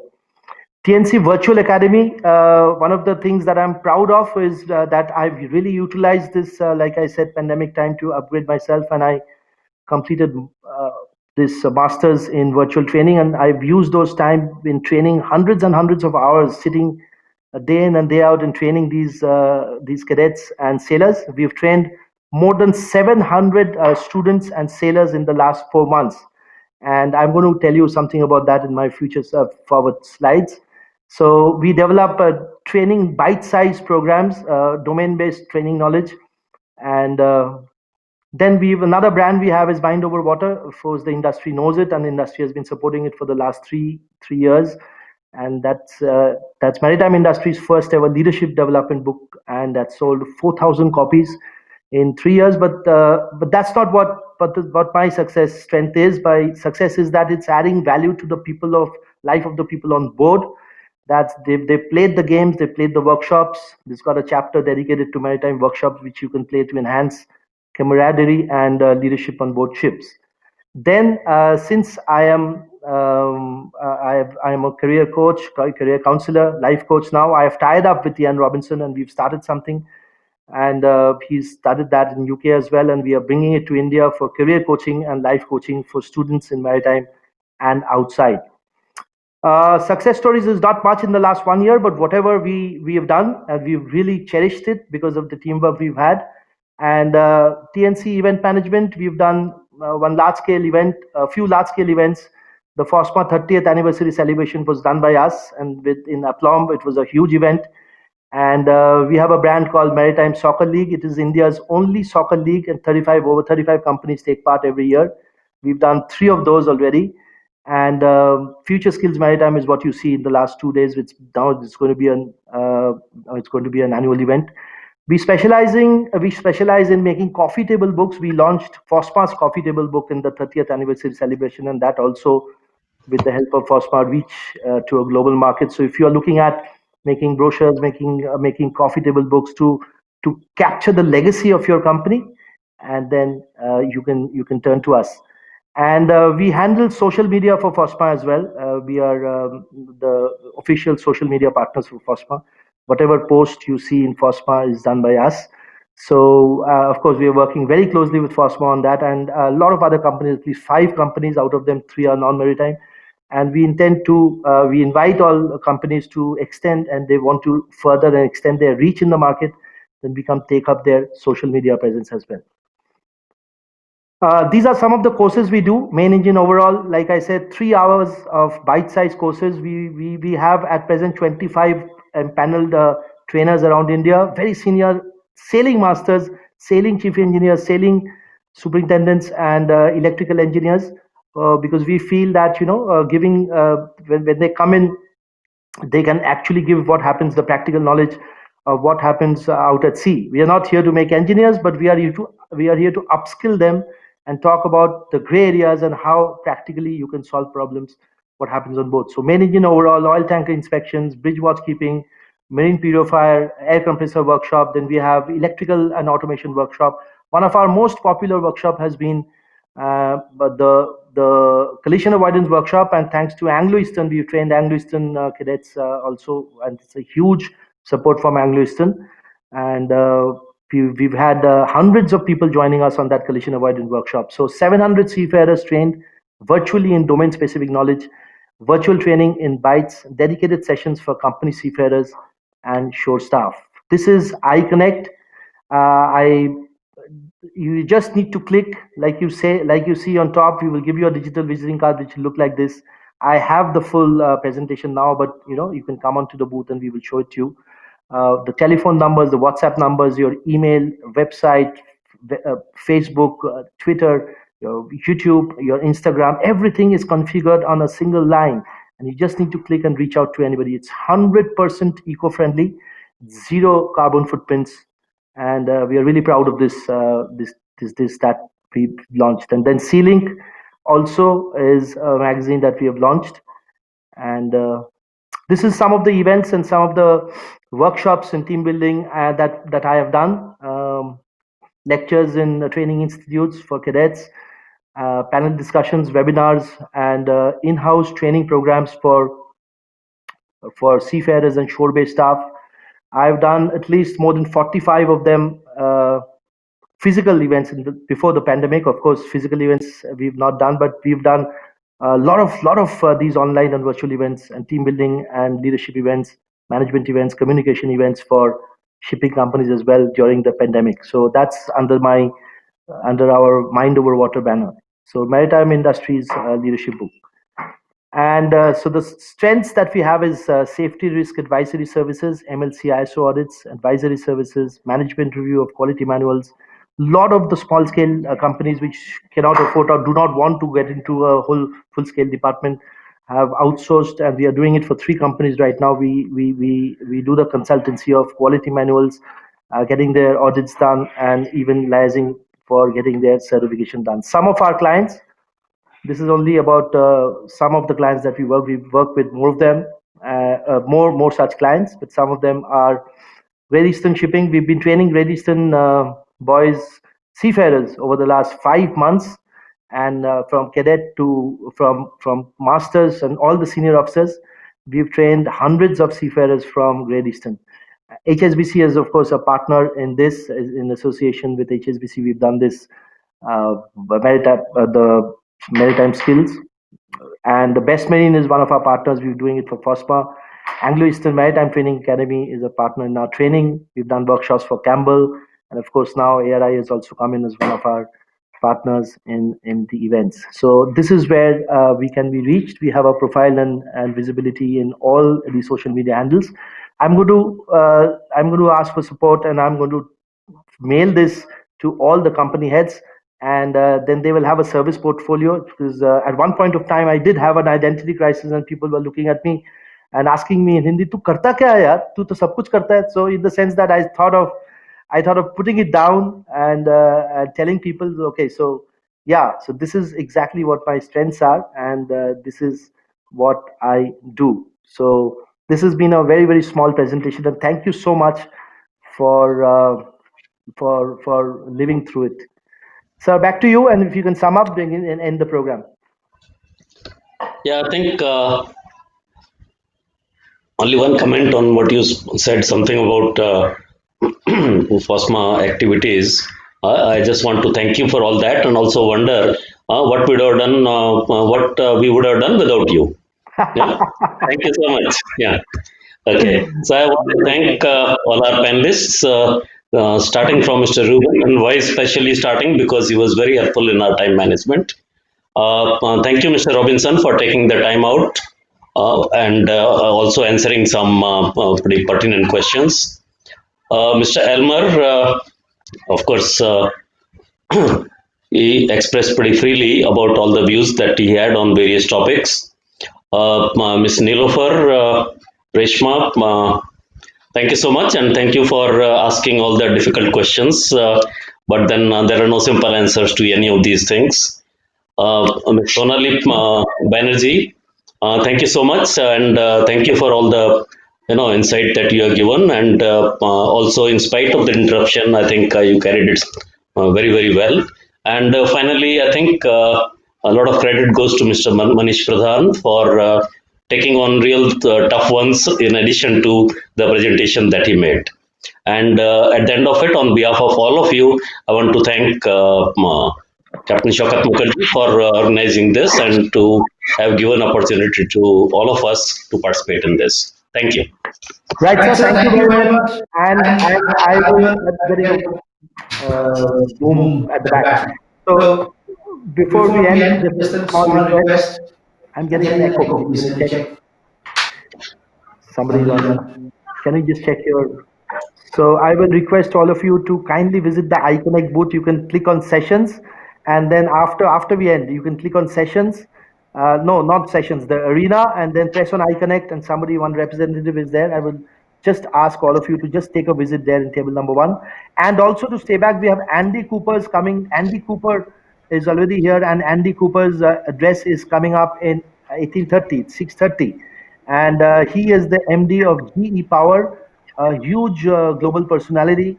He's from UK, and he heads the all UK operations and training. And for GE Power, he's the managing director, and he has years of experience of new technology in offshore and oil and gas and training. So I will ask all of you to stay back for his presentation as well. It will start in the next 13 minutes. I'm going to join him backstage. And meanwhile, I'm going to end this session and ask all of you to just visit the iConnect booth also in the arena. Thank you, sir. Thank you very much. This could not have been done without your support. Thank you, Elmer. Thank you, Captain Yadav. Thank you, Reuben. Thank you, Maneesh Pradhan. Thank you, Jan. Thank you, Sonali. Sonali has been a pillar of support for us, and she's really the go-to person. Whenever I have an issue or a problem, I need some advice, I call her up, and she just she's a great friend, and she's also a great advisor and support to me. So thank you personally also from Future Skills Maritime, Sonali. And thank you so much, Captain Shaukat, for those kind words. I mean, I just lost the connection, and I wasn't sure whether I'll be able to make it, but thankfully I just managed to get back in time. And Reshma, keep going. I have not seen another stronger woman than you. You've climbed mountains. You've fallen down and you've got up. You are true inspiration. I've told your story to my son, and I am sure hundreds of thousands of fathers like me will continue telling stories of people like you to their children. So thank you for inspiring the whole world. Thank you so much. With that, I will take your leave. Namaste. Thank you very much from the FSM. Thanks for making it a grand success. This is Captain Shaukat Mukherjee from the Naval Connection, joining and signing out from the last session of the Future Skills Maritime. Stay back for Andy Cooper's and then the vote of thanks and the final closing ceremony. Thank you. And can we end this program now, please?